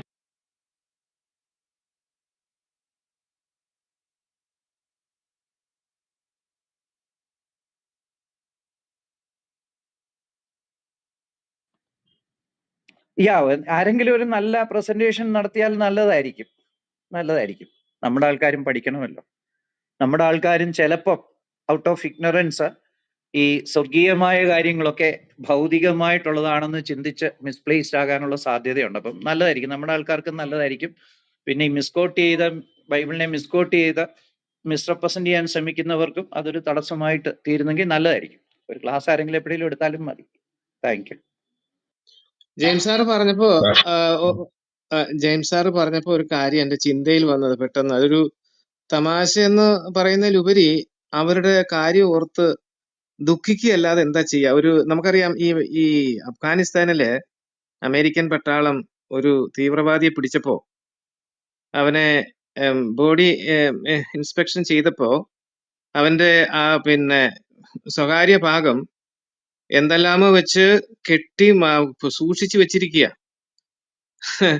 അത് അവര് കണ്ടപ്പോ അവർക്ക് അതിശയവും ചിരിയെല്ലാം വന്നു. നീ എന്തിനാ ഇതിങ്ങനെ ചെയ്തു വെച്ചിരിക്കുന്ന പറഞ്ഞപ്പോ അവൻ പറയാണ്, ഇനി സ്വർഗത്തിൽ ചെല്ലുമ്പോ 72 ഹൂറിമാരെയാണ് എനിക്ക് കിട്ടാൻ പോകുന്നത്. അതുകൊണ്ട് അവന്റെ ആ ജെനിറ്റൽസ് അത് സൂക്ഷിച്ച് വെച്ചിരിക്കുകയാണെന്നാ പറഞ്ഞത്. അപ്പോ എത്രമാത്രം വികലമാണ് ഇവരുടെ ആ ചിന്താഗതി. തിരുവെഴുത്ത് രേഖപ്പെടുത്തുന്ന ജഡരക്തങ്ങൾക്ക് സ്വർഗരാജ്യത്തിൽ പോകാൻ കഴിയില്ല. ഈ മണ്ണ് കൊണ്ടുള്ള ഈ ശരീരം ഇത് മണ്ണിലേക്ക് ചേരേണ്ടതാണ്. നാം പ്രാപിക്കുന്നത് സ്വർഗീയ ശരീരമെന്നാണ് തിരുവെഴുത്ത് പറയുന്നത്. ഞാൻ എപ്പോഴും സ്തോത്രം ചെയ്ത് ഹല്ലേലൂയ പറയാൻ ഒരു കാരണം, കേവലം നമ്മുടെ കർത്താവ് മരിച്ച് അടക്കപ്പെട്ട് ഉയർത്തെഴുന്നേറ്റതിന് ശേഷം താൻ അങ്ങനെ തന്നെ സ്വർഗത്തിൽ പോയിരുന്നെങ്കിൽ ഒരുപക്ഷെ ദൈവമക്കളായ നമുക്ക് പലപ്പോഴും ചില സമയങ്ങളിൽ ആശങ്ക വരുമായിരുന്നു. ആശങ്കയ്ക്ക് കാരണം ഇതാണ്, നമ്മള് മരിച്ച് ഉയർത്തെഴുന്നേൽക്കുന്ന ഏത് ബോഡിയിലായിരിക്കും, ഏത് ശരീരമായിരിക്കും, എങ്ങനെയുള്ള ശരീരമായിരിക്കും എന്നതിനെക്കുറിച്ച് പലപ്പോഴെങ്കിലും ദൈവമക്കളായ നമുക്ക് ആശങ്ക വരുവാനുള്ള സാധ്യത ഉണ്ടാകുമായിരുന്നു. ആ സാധ്യതയെല്ലാം പഴുതടച്ചുകൊണ്ട് കർത്താവ് തന്നെ ഉയർത്തെഴുന്നേറ്റ് തന്റെ ആ ഉയർത്തെഴുന്നേറ്റ ശരീരത്തോടുകൂടി അടച്ചിരുന്ന വാതിലിനകത്ത് പ്രവേശിക്കാൻ കഴിയുന്ന ഒരു ശരീരം, ആ ശരീരം ഏത് നിമിഷത്തിലും എവിടെയാണോ പോകേണ്ടത്, സെക്കൻഡ് എന്ന് പറയാൻ നമ്മുടെ മനുഷ്യന് മനസ്സിലാക്കാൻ സാധിക്കുന്നില്ല, കണ്ണിമയ്ക്കുന്നതിനിടയിൽ തന്നെ ആ സ്ഥാനത്ത് എത്തിച്ചേരുവാൻ സാധിക്കുന്ന ആ സ്വർഗീയ ശരീരം. ആ ശരീരത്തിന്റെ പ്രത്യേകത എന്ന് പറഞ്ഞു കഴിഞ്ഞാൽ, ഈ ശരീരത്തിന്, ഈ മണ്ണുകൊണ്ടുള്ള പങ്കിലമായി തീർന്ന ഈ ശരീരത്തിന് വ്യാധിയുണ്ട്, രോഗമുണ്ട്, ദുഃഖമുണ്ട്, കണ്ണുനീരുണ്ട്, സങ്കടമുണ്ട്, നെടുവീർപ്പുണ്ട്, പ്രശ്നങ്ങളുണ്ട്. എന്നാൽ ആ ശരീരത്തിന് ഇതൊന്നുമില്ല എന്നുള്ളത് എത്രയോ നമുക്ക് ആശയ്ക്കും സന്തോഷത്തിനും അനുദിനവും പ്രയാസങ്ങളിലും കഷ്ടങ്ങളിലും രോഗങ്ങളുടെ നടുവിലൂടെ കടന്നു പോകുന്നെങ്കിലും ഒരു ദൈവ പൈതലിന് ഏറ്റവും പ്രത്യാശയ്ക്ക് വക നൽകുന്നതാണ് കർത്താവായ യേശു ക്രിസ്തുവിന്റെ ഉയർത്തെഴുന്നേൽപ്പിന്റെ ആ സ്വർഗീയ ശരീരം വെളിപ്പെടുത്തി കാണിച്ചത്. അതുകൊണ്ട് ഇവർക്കത് ഗ്രഹിക്കാനുള്ള കഴിവില്ല. അതിനുള്ള കാരണം എന്താണ്? ഇപ്പോഴും അവര് ആ ജഡത്തിന്റെ ആ ഒരു അവസ്ഥയിലാണ് അവര് കഴിയുന്നത്. അവരിൽ ജീവനില്ല. ഒരു കാര്യം ഞാൻ പറയട്ടെ, ജീവൻ പ്രാപിക്കാത്ത ആർക്കും തിരുവെഴുത്തുകളെ ഗ്രഹിക്കാൻ കഴിയുകയില്ല. പരിശുദ്ധാത്മാവിനെ പ്രാപിക്കാത്ത ഒരു വ്യക്തിക്കും തിരുവെഴുത്തിൽ പറഞ്ഞിരിക്കുന്ന കാര്യങ്ങളെ ഗ്രഹിക്കാനോ മനസ്സിലാക്കാനോ സാധിക്കില്ല. അങ്ങനെ ഉള്ള ഒരു അവസ്ഥ ഇസ്ലാമിക ലോകത്തില്ല, ഇസ്ലാമിക സുഹൃത്തുക്കൾക്കില്ല. അവർ വന്ന് വാദിക്കുക, തർക്കിക്കുക, സഹി കെടുമ്പോൾ ചീത്ത പറയുക, ഇറങ്ങിപ്പോവുക, ഇതാണ് വാസ്തവത്തിൽ. ഞാൻ ഒരു കാര്യം കൂടി പറയട്ടെ, ഈ മുസ്ലിങ്ങളെ വളരെ അവര് നമ്മളെ ചീത്ത പറഞ്ഞാലും അടിച്ചാലും ആക്ഷേപിച്ചാലും നമുക്ക് അവരെ ഓർത്ത് കരയാൻ നമുക്കിടയായി തീരണം. കാരണം എന്താണ്? നമുക്കൊരിക്കലും നാം ആരും ഈ ജീവന്റെ പ്രത്യാശയ്ക്ക് നമ്മൾ അർഹരല്ലായിരുന്നു. സ്തോത്രം. അതാണ് എന്റെ ആഴമായി ഭരിക്കുന്നത്. ഇതിനൊന്നും നമ്മൾ അർഹരല്ലായിരുന്നു. ദൈവം കൃപ തോന്നി നമ്മെ രക്ഷിച്ചു. അതുകൊണ്ട് ഇവരോടും ആ കരുണയുടെ മനോഭാവത്തിൽ തന്നെ നമ്മൾ സംസാരിക്കണം. പിന്നെ ഈ പറയുന്ന പോലെ ചോദ്യങ്ങൾ ചോദിക്കാൻ തക്കതായ മറുപടി കൊടുക്കണം. അതിനൊന്നും ഒരു വിട്ടുവീഴ്ചയും ചെയ്യരുത്. എങ്കിലും നമ്മുടെ ഉള്ളിന്റെ ഉള്ളിൽ ഇവരോടൊരു സഹതാപവും കനിവും നമുക്ക് ഉണ്ടായിരിക്കുക തന്നെ വേണം എന്നാണ് ഞാൻ പറയുന്നത്. Thank you. ക്രിസ്ത്യൻ ഹോപ്പിന്റെ വ്യതിരക്തത, യുണീക്നെസ്, ഇത് പലപ്പോഴും അങ്ങോട്ട് പിടികിട്ടാത്തത് കൊണ്ടായിരിക്കാം. കാരണം അവർക്ക് മനസ്സിലാക്കാനുള്ള ഫാക്കൽറ്റീസും ഇല്ലല്ലോ. ഒരാള് കർത്താവിലേക്ക് വന്നാലേ അത് കിട്ടത്തുള്ളൂ. 43-ാം സങ്കീർത്തനത്തിൽ ഒരു യൂസേജ് ഉണ്ട്, എൻ്റെ പരമാനന്ദമായ ദൈവത്തിങ്കിലേക്ക് ഞാൻ പോകും. അത് എക്സീഡിങ് ജോയ് എന്നുള്ള ഒരു പദം അവിടെ ഉപയോഗിച്ചേക്കുന്നത്. അതുപോലെ മത്തായി 2:10 ഇവര് കർത്താവിനെ കാണാൻ പോകുമ്പോൾ കർത്താവിനെ കണ്ടു കഴിഞ്ഞിട്ട് അവർക്ക് എക്സീഡിങ് ഗ്രേറ്റ് ജോയ് ഉണ്ടായി. ഒന്ന് നോക്കിയേ, ജോയ് എന്ന് പറഞ്ഞാൽ തന്നെ ഭയങ്കരം അല്ലെ, ഒരു ആനന്ദമാണ്. ആനന്ദം എന്ന് പറയുന്നത് സ്ഥിരമായ ഒരു സന്തോഷാവസ്ഥയ്ക്കാണ് ആനന്ദം എന്ന് പറയുന്നത്. ഹാപ്പിനെസ് എന്ന് പറയുന്നത് കുറെ കൂടെ ടെമ്പററിയാ സന്തോഷം എന്ന് പറയുന്നത്. ഇപ്പൊ എനിക്കൊരു ആളൊരു ഐസ്ക്രീം മേടിച്ചെന്നാൽ അന്നേരം ഒരു സന്തോഷം തോന്നും. പക്ഷേ ജോയ് എന്ന് പറയുന്ന ഒരു പെർമനന്റ് ആയിട്ട് നിൽക്കുന്ന ഒരു ഒരു ഒരു എന്തുവാ, ഗിറ്റാറിന്റെ സ്ട്രിങ് ഇങ്ങനെ വൈബ്രേറ്റ് ചെയ്യുന്നത് പോലെ ഹൃദയം ഒരു സ്ഥിരമായ സന്തോഷാവസ്ഥയിൽ എത്തുന്നതാണ്. അത് എക്സീഡിങ് ആണെന്ന് പറഞ്ഞാൽ അതിങ്ങനെ കവിഞ്ഞുകൊണ്ടിരിക്കുന്നതാണ്. കൂടിക്കൊണ്ടിരിക്കുന്നതാണ്, വർദ്ധിച്ചുകൊണ്ടിരിക്കുന്നതാണ്. അപ്പം ഒരു ഹോഴ്സിനെ നമ്മൾ സങ്കല്പിച്ചാൽ അത് സാധാരണ സ്പീഡിൽ വേണേ ഓടാം, അതിന് വേണേൽ ക്യാൻറ്റർ ചെയ്യാം, ഗ്യാലപ്പ് ചെയ്യാം. ഈ ക്യാൻറ്റർ ചെയ്യാന്നൊക്കെ പറഞ്ഞാൽ 4 കാലും പറിച്ചോടുക, അങ്ങ് കുതിച്ച് ചാടി പോവുക, സാധാരണ വേണേ ഓടാം. ഈ സ്വർഗത്തിലെ ജോയി എന്ന് പറയുന്നത് ഒരു ക്യാൻറ്ററിങ് ഹോഴ്സ് പോലോ അല്ലെങ്കിൽ ഒരു ഗാലപ്പിംഗ് ഹോഴ്സ് പോലോ ഇങ്ങനെ ഓരോ നിമിഷവും വർദ്ധിതമായി കൊണ്ടിരിക്കുന്ന ഒരു ജോയിയാണ് നമ്മൾ സ്വർഗത്തിൽ അനുഭവിക്കുമെന്ന് നമ്മൾക്ക് വാഗ്ദത്തം ചെയ്തിട്ടുള്ളതും നമ്മൾ പ്രതീക്ഷയോടെ കാത്തിരിക്കുന്നതും പ്രസൻസ് ഓഫ് ഗോഡ് നൽകാൻ പോകുന്ന ആ എക്സീഡിങ് ഗ്രേറ്റ് ജോയി ആണ്. അത് ഗ്രേറ്റ് ജോയി ആണെന്ന് പറഞ്ഞാൽ തന്നെ മതിയായിരുന്നു, പക്ഷെ അത് എക്സീഡിങ് ഗ്രേറ്റ് ജോയി ഓരോ നിമിഷവും ഇങ്ങനെ 100 കണക്കിന് ഇരട്ടിയായിട്ട് വർദ്ധിച്ചുകൊണ്ടിരിക്കും. അപ്പം സ്വർഗത്തിൽ ചെല്ലുമ്പോൾ വാസ്തവത്തില് ഭൗതിക സുഖങ്ങളും അല്ലെങ്കിൽ ഹൂറികളുടെ കിട്ടിയത് കൊണ്ടുള്ള ആനന്ദമോ സന്തോഷമോ അല്ലെങ്കിൽ അതുപോലുള്ള കടല് കിട്ടിയത് കൊണ്ടുള്ള ആനന്ദമോ അതൊക്കെ എല്ലാം ഈ സന്തോഷത്തിന്റെ ഗണത്തിൽ പോലും വരാൻ പറ്റുന്നതല്ല. അത് ഈ പലതും നമ്മുടെ വചനത്തിന്റെ അടിസ്ഥാനത്തിൽ ചിന്തിച്ചാൽ വെറും ഗിൽറ്റ് മാത്രം തരുന്ന താൽക്കാലിക സുഖഭോഗങ്ങൾ മാത്രമാണ്. എക്സീഡിങ് ഗ്രേറ്റ് ജോയി എന്ന് പറയുന്നത് സർവജ്ഞാനിയായ, സർവശക്തനായ, സർവസ്നേഹിയായ, ഏറ്റവും വലിയവനായ, നമ്മളെ ജീവിതകാലത്ത് മുഴുവന് ഓരോ ചുവട്ടടിയിലും നമ്മളെ പ്രൊട്ടക്റ്റ് ചെയ്ത് സംരക്ഷിച്ച് നമ്മളെ നന്മയിൽ നിന്ന് നന്മയിലേക്ക് നടത്തിയ, അതിലൊക്കെ ഉപരിയായിട്ട് കാൽവറി ക്രൂശിൽ നമുക്ക് പകരമായിട്ട് മരിച്ച് നമ്മുടെ വീണ്ടെടുപ്പ് സാധിച്ച, അങ്ങനെയുള്ള ഇമ്പോസിബിലിറ്റി ഒക്കെ ചെയ്ത ഈ ഏറ്റവും നല്ലവനായ ദൈവത്തിന്റെ മുന്നേ ഇരിക്കുമ്പോൾ ഉണ്ടാകുന്ന ആ അത്ഭുതത്തിൽ നിന്നൊക്കെയാണ് ഈ എക്സൈറ്റ്മെന്റും ജോയിയും വരുന്നത്.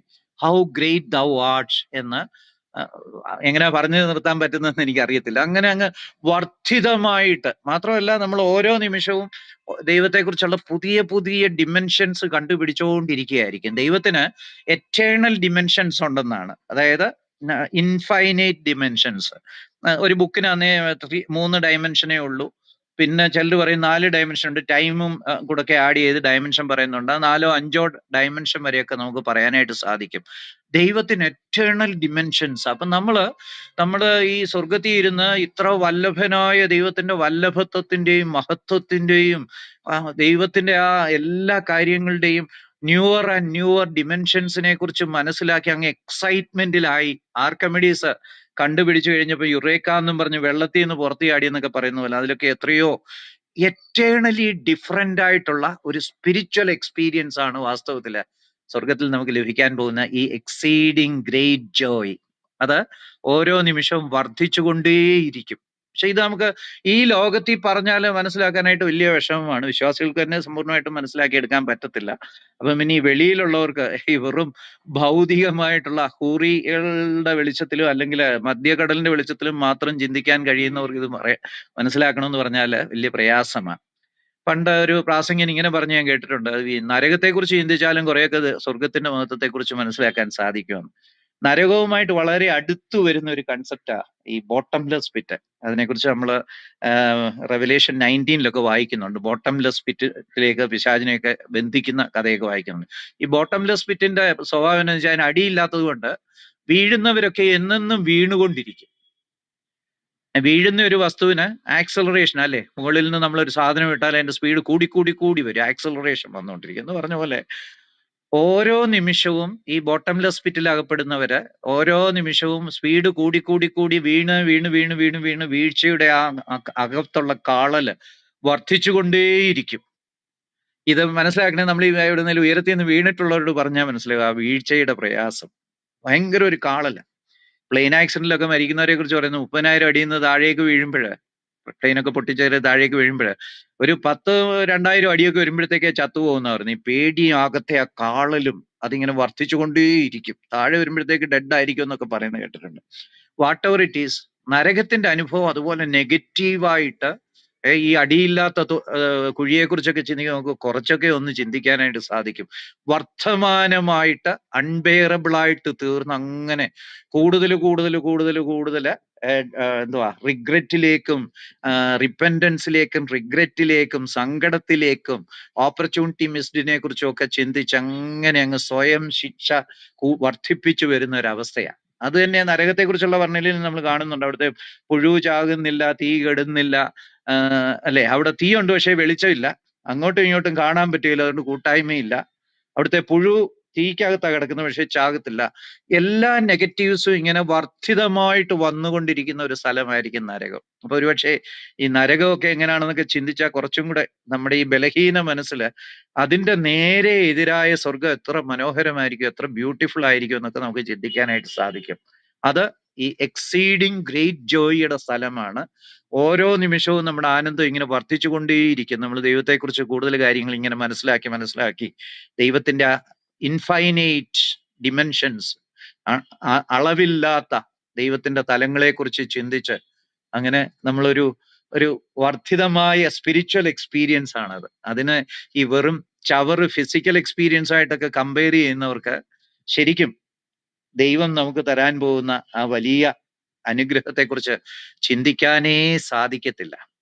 അമേരിക്കയിലൊക്കെ 5-6 വർഷം ജോലി ചെയ്തിട്ട് ഒരു അപ്പൻ തിരിച്ചു വരുമ്പോൾ ആ അപ്പന്റെ സന്നിധിയിലിരിക്കുന്ന മക്കളുടെ ആ നിർനിമേഷത, ആ സംതൃപ്തി, ആ ഒരു ആക്ച്വലൈസേഷൻ, ഇങ്ങനെ അപ്പന്റെ മുഖത്തേക്ക് നോക്കി അത്ഭുതപ്പെട്ട് ഇങ്ങനെ അങ്ങ് ഇരിക്കുന്നത്, അതൊക്കെ വെറും പുവർ എക്സാമ്പിൾസാ.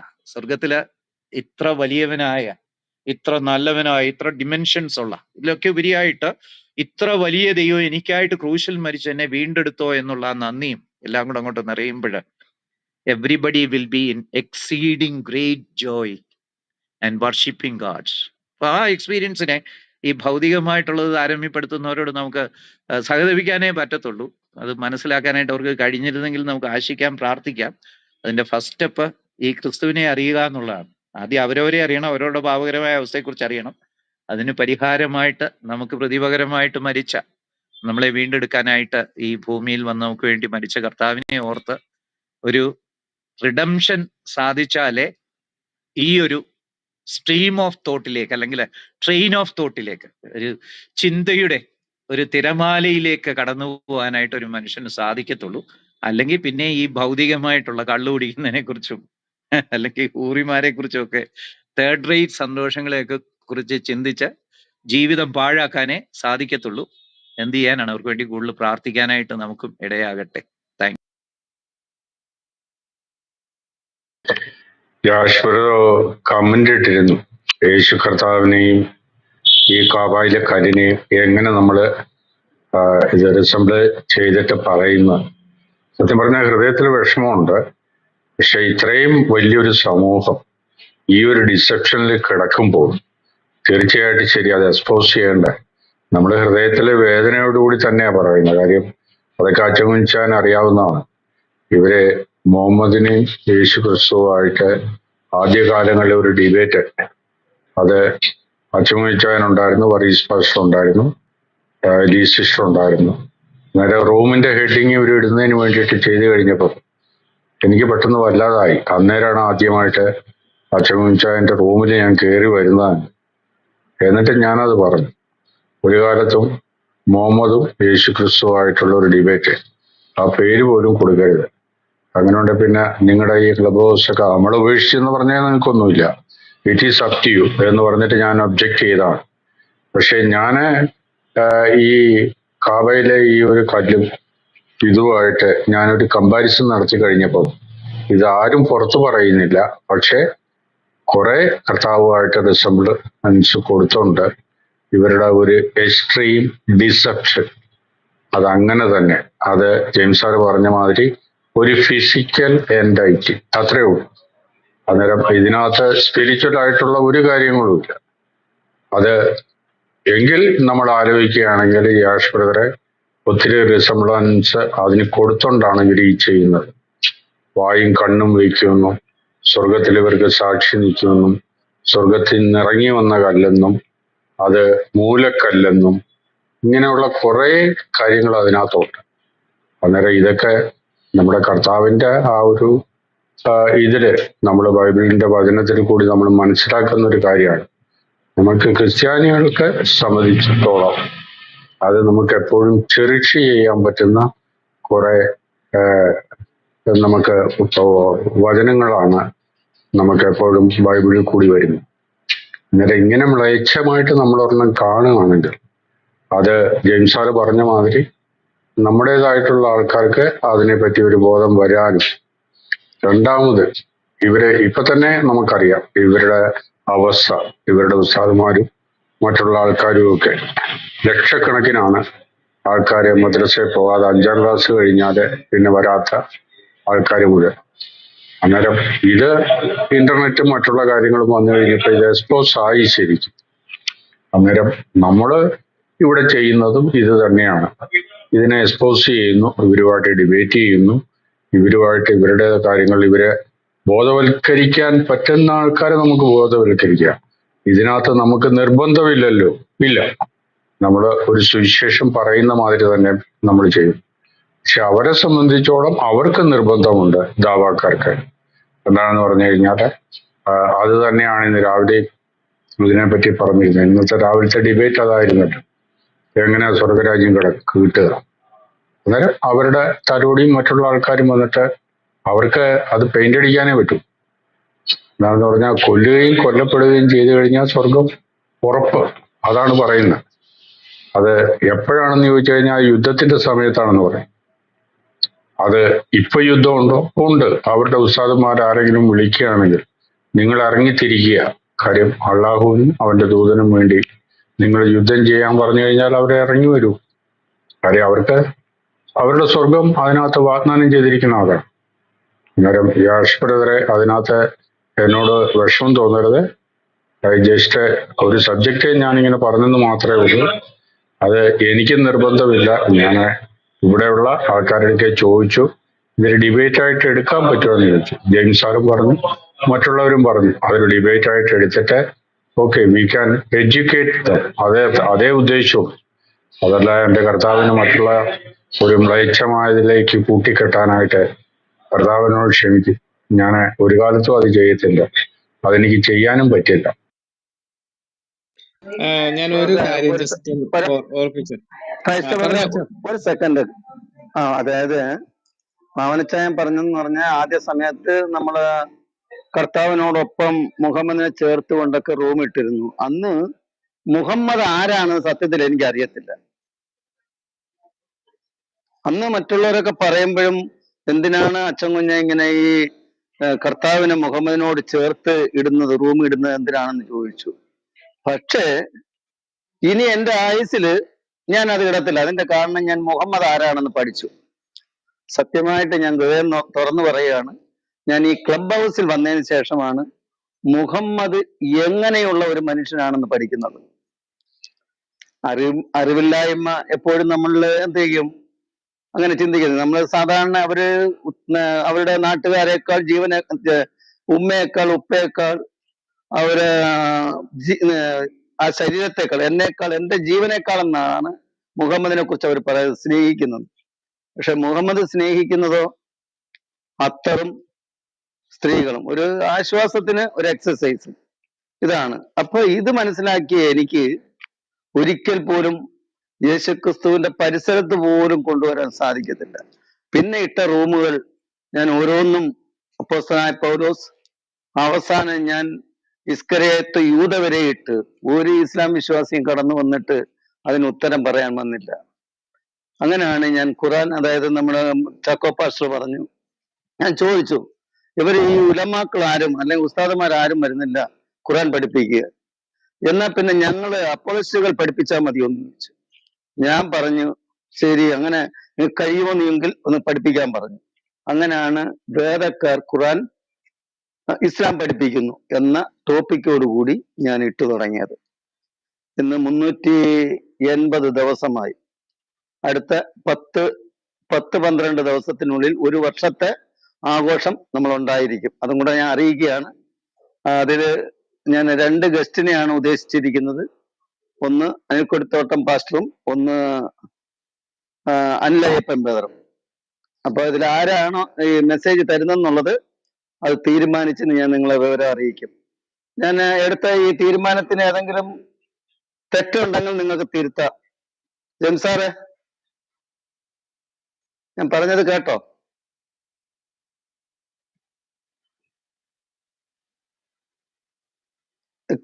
ക്രൈസ്റ്റ് ബ്രദറെ, നിങ്ങൾക്ക് ഞാൻ എടുത്തത് അല്ല ഇങ്ങനെ അത് ഒരു തീരുമാനമാണ് എടുത്തിരിക്കുന്നത്.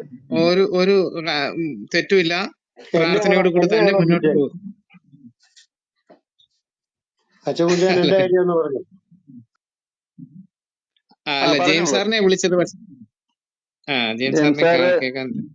സോറി ഞാന് എന്തോ ഒരു ഇത് പറഞ്ഞു, അതുകൊണ്ട് പറഞ്ഞതേ ഉള്ളൂ. അല്ല അച്ഛൻകുഞ്ഞ് ബ്രദറെ, ഞാൻ പറഞ്ഞത് ഇതേ ഉള്ളൂ. ദൈവനാമത്തിൽ ചെയ്യാൻ ഉദ്ദേശിക്കുന്ന കാര്യങ്ങൾ ഒരു സെക്കൻഡ്. അതായത് അച്ഛൻകുഞ്ഞ് ബ്രദർ എടുത്തിരിക്കുന്ന തീരുമാനം ദൈവനാമ മഹത്വത്തിനായിട്ട് തന്നെയാണ് എടുത്തിരിക്കുന്നത്. അത് പ്രാർത്ഥനയോടുകൂടി തന്നെ മുന്നോട്ട് പോവുക. അതിനകത്ത് ഒരു തെറ്റൊന്നുമില്ല. തെറ്റ് ചെയ്യാൻ നമ്മൾ ആരെയും അപമാനിക്കുകയോ കൊല്ലുകയോ ഒന്നുമല്ലല്ലോ നമ്മൾ ചെയ്യുന്നത്. കർത്താവിനെ മഹത്വപ്പെടുത്താനായി ചെയ്യുന്ന എല്ലാ പ്രവർത്തനങ്ങളും കർത്താവ് കൂടെ ഇരിക്കും, സഹായിക്കും. ഞാൻ ഒന്ന് രണ്ട് മിനിറ്റ് ഞാൻ എടുത്തിട്ട് ഒന്നും കൂടെ ഞാൻ വർഗീസ് സാറിന്റെ അടുത്തും കൂടെ ഒന്ന് ചോദിച്ചോട്ടെ. വർഗീസ് സാറെ, ഞാൻ ഇങ്ങനെയാണ് ഒരു തീരുമാനം എടുത്തിരിക്കുന്നത്.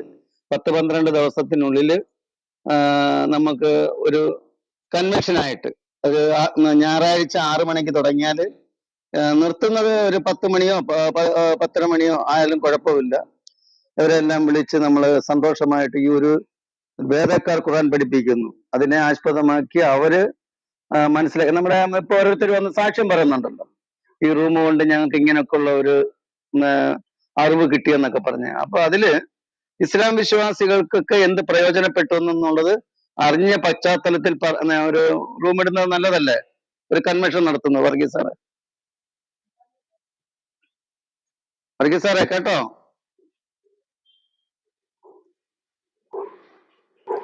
വർഗീസ് സാറേ, അച്ഛാ, അവരെ കൊണ്ട് സാക്ഷി പറയിപ്പിക്കാനാ, അങ്ങനെയാണോ ഉദ്ദേശിച്ചേ?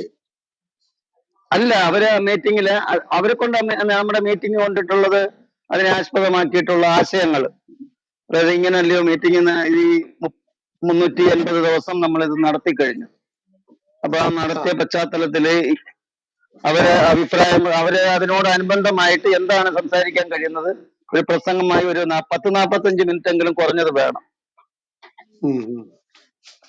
അതെങ്ങനെയാണ് അതിനുള്ള ഒരു അഭിപ്രായം പറഞ്ഞു തന്നാൽ ഞാൻ അത് അവരെ അറിയിക്കാം. സാറ് തന്നെ ഒന്ന്. നമുക്ക് നമ്മൾ ഇതുവരെ പഠിച്ചത് വെച്ചുകൊണ്ട് താരതമ്യം ചെയ്യാം. കർത്താവിന്റെ മഹത്വം നമുക്ക് പറയാം. പിന്നെ 2 പുസ്തകങ്ങളും 2 വ്യക്തികളൊക്കെ നമുക്ക് ചെറിയ രീതിയിൽ, വലിയ രീതിയിൽ താരതമ്യം ചെയ്യുന്നതിനേക്കാൾ നല്ലത് കർത്താവിന്റെ മഹത്വത്തെ കുറിച്ച് നമുക്ക് പറയാം. അതിന് നമുക്ക് ഒരു സെഷൻ വെച്ച് എല്ലാരെയും വിളിക്കുക. ജെയിംസ് സാറിന് അതിന് സമയം കൊടുക്കുന്നതായിരിക്കും നല്ലത്. അതെ,